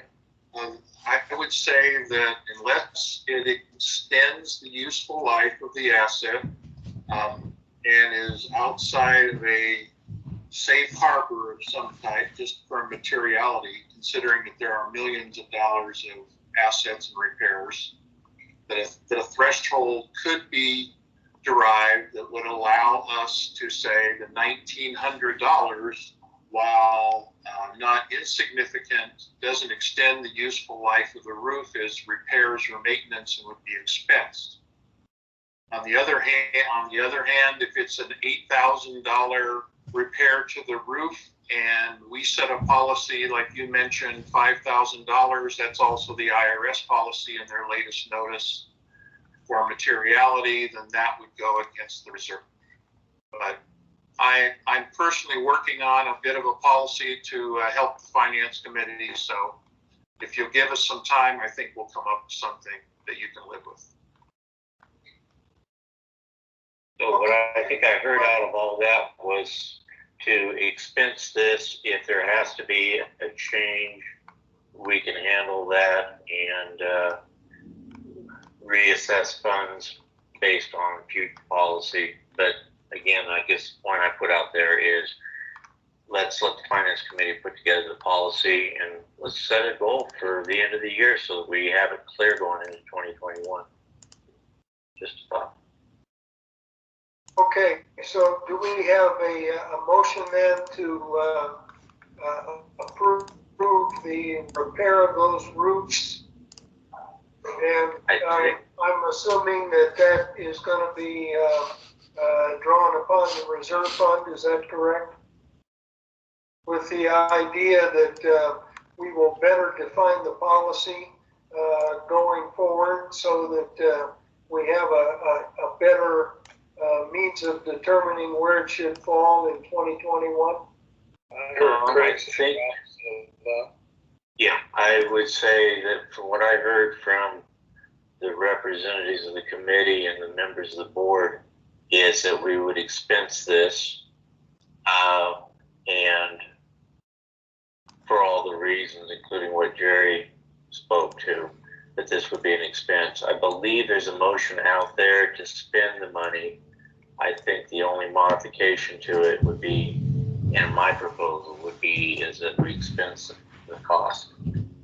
And okay, so are you offering a motion, Craig? Well, I think the motion has been made and seconded. I would just add to that motion is that this would be expense dollars, not reserve dollars. Okay, so we have a motion on the table, and Sue, you want to get a vote out of us? Who made the motion and who seconded it? I'm going through my notes and I don't see that we have a motion. I think the previous motion had to do with the cushions and the LED candles. I don't think anybody's made a motion here and seconded. So yeah, I'll move the motion to expense the repairs of the roofs in the gatehouse and at the retreat tower. Again, Matt, the number that we're talking about? 33. I can do the math real quick. It's looking like 3,600 at most. It's more like 3,400, but I gotta get a calculator real quick.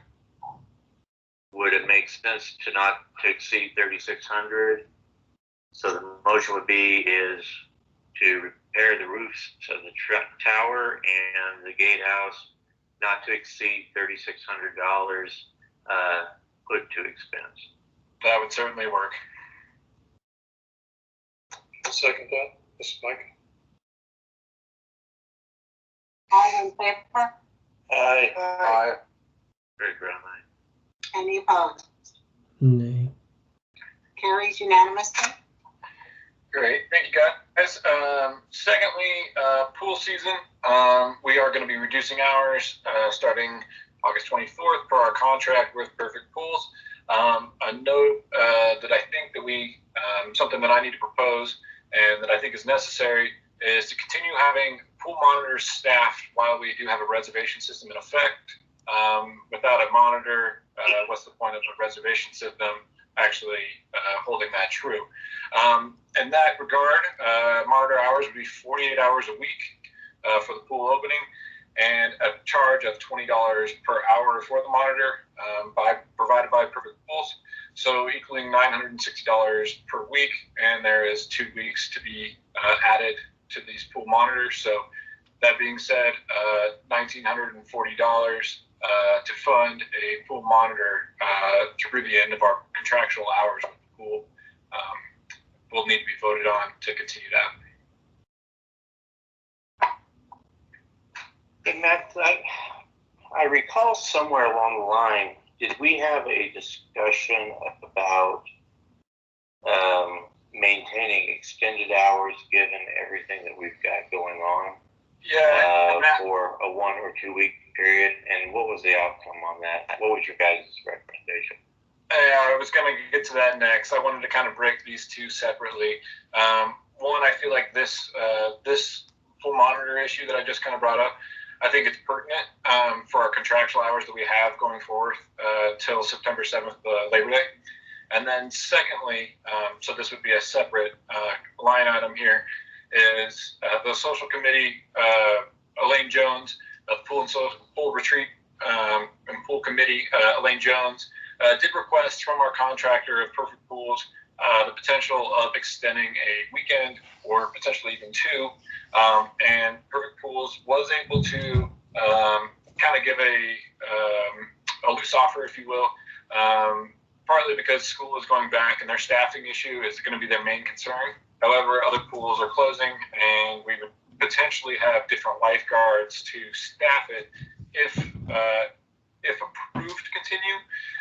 Continuing would be $2,300 for the following weekend of Saturday and Sunday after Labor Day that would fully staff the pool to continue these reservations. So roughly 408 residents would be able to access the pool for those 2 days at that $2,300 price point. There also is some underlying cost there because we would still have to maintain the pool chemicals on a daily procedure even when we're not open up until that weekend. So in light of that, roughly 10% of the residents would have an opportunity, weather permitting, to use a few extra days of the pool. What's the recommendation? Well, I'll tell you, the social committee did ask it, and they did do the legwork. The social committee did feel like they would like to, or sorry, not the social committee, I'm using the wrong words. The retreat committee and Elaine Jones, it was requested on her behalf, but on my personal stance, I don't really have a recommendation. I think that kind of falls into your guys' thoughts, and then I can kind of piggyback off those. However, the pool is not really in my lane. We simply just work along with Perfect Pools. Well, my thoughts are $2,300 for 2 days, and the ability to only support potentially 408 of our residents does not appear to be worth it to me. I would propose that we do the the extension through the life of the current contract, but we not do any add-on days for that weekend after Labor Day.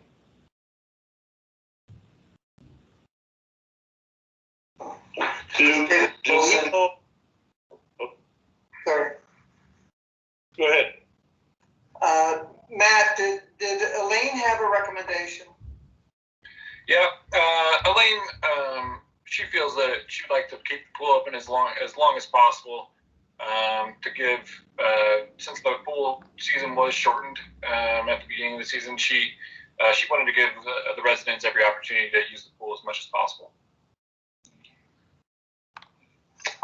Question I have: how are we doing against the budget that we set for the pool, regardless of COVID? I mean, we had a pool budget that we went into 2020 with. Do we know where we are with that? Yeah, we recently ran out of we had some credit hours with Perfect Pools due to the closure at the beginning of the season. And I can look up those figures. And so we just actually ran out of those allotted hours, and that's why kind of that 2 proposals that I mentioned. The first, to begin with, would be paying for those monitors because they're outside of our contract. So that would be that price point of $960 per week for 2 weeks to continue that, and that would be outside of that contractual scope. Otherwise, we are, I guess, on par for the course for the budget so far. Which means we're on budget, and if we make the decision to extend the 2,000 plus, are we going to go over budget? Yes. Then I would concur with Tom.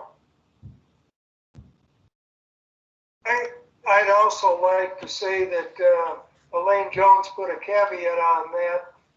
She indicated that it was financially feasible to do that, so it wasn't a full speed ahead on, do this extension for 3 days for $2,300. So all we need to do then is. Go ahead, Dave. All we need to do then is to give Matt support on the first one, which would complete the contract. Yeah. Is that correct? $1,940, correct, Matt? Correct. And that would, and that also kind of falls into that CARES Act that we obviously applied for, because that falls out of our scope. Obviously, by having the monitors have to work full time due to the COVID precautions.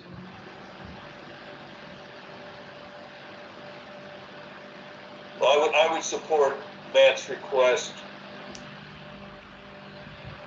So do we have a motion there? I'd make a motion that we expend the $1,940 in order to complete the scheduled pool system, and that we not entertain ideas of extending the schedule for 3 days after Labor Day. Seconded.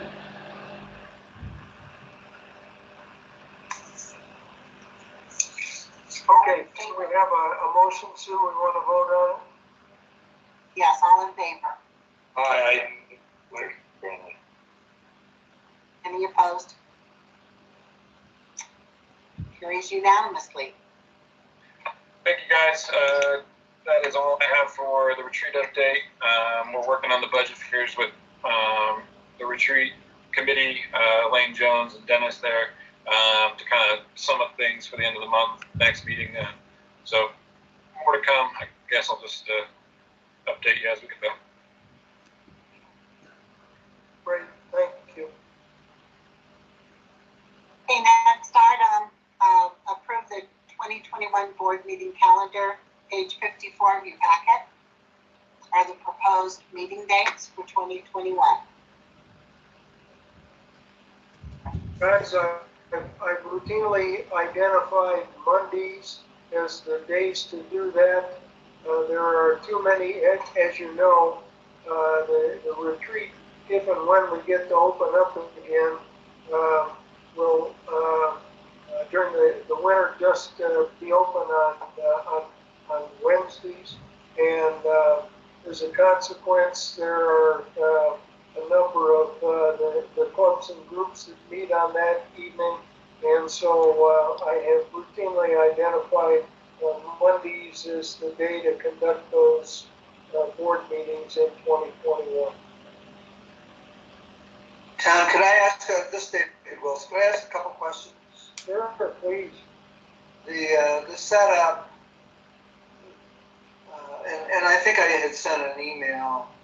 It feels that 45 days after the quarter end is always a good place to be, barring a business plan and budget.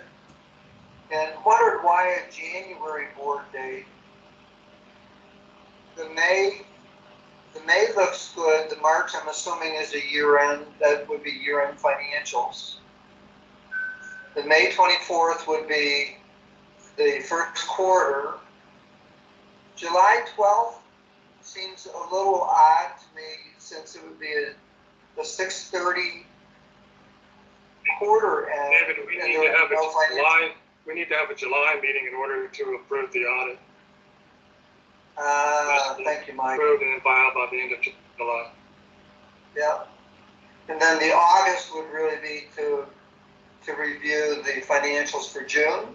Probably. Yeah. October 18th. What would that, is that a budget date again?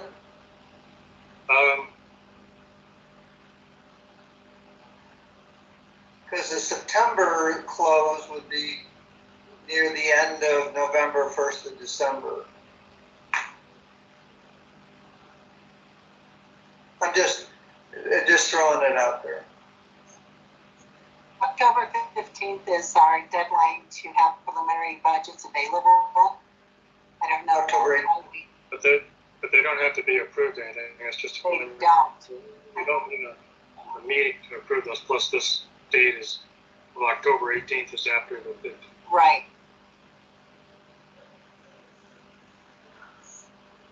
The other thing done in establishing this schedule is I'd ask you all to look at your crystal balls and see if a travel season should again be authorized, if that was in conflict with any of your anticipated plans.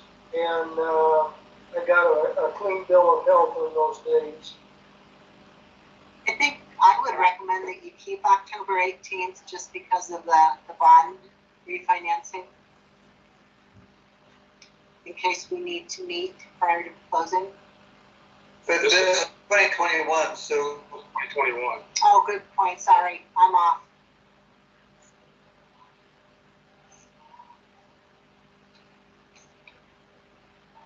Ted, why don't we just leave it on the schedule? We can always take it off if we find out coming down the road that it's kind of superfluous. Well, we can do that, or we can kick the can down the road and relook it in October. This is I think been staffed with you all, but if you want to look at it in more detail, we can certainly do that. This is not an issue that's particularly pressing at this point. This is David Wilson. Is that if we have it established, at least we have something on paper. Sue, correct me if I'm wrong. There wouldn't be any reason why we couldn't, with proper notice, change a date and do what we need to do based on that crystal ball. Correct. Correct. Good. Okay. Well, I'd make a motion then to approve it. we accept the 2020 or the 2021 calendar as written, with the proviso that if there's a conflict, we have the ability to reschedule. I'll second that. Second. All in favor? Aye. I think all three boards need to vote, right? Yep. Yes. So we need a motion from District 10. I make the I move for Ward 2. Second, Water. All motion, Daniel Dominic for Ward 3. Second, for Board 3.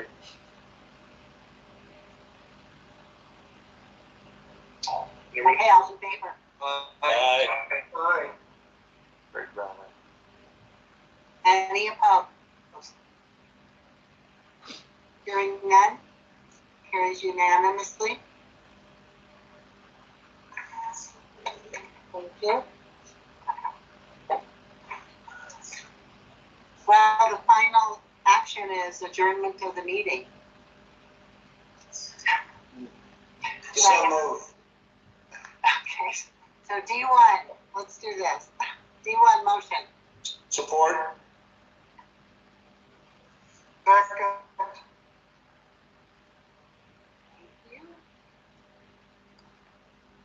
D2, let's get the motions on the table, then we'll do Okay. a vote. This is Ted, I move. Dr. Goodman Larson. Thank you. And 3?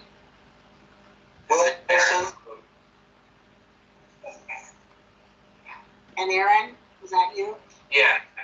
Okay, thanks. All in favor of adjourning the Aye. meeting? It's Aye. 8:55 p.m. Aye. Aye. I bet there's Everyone, no opposition. thank you. It's a good laugh for you at the end of the night, Sue. That's right.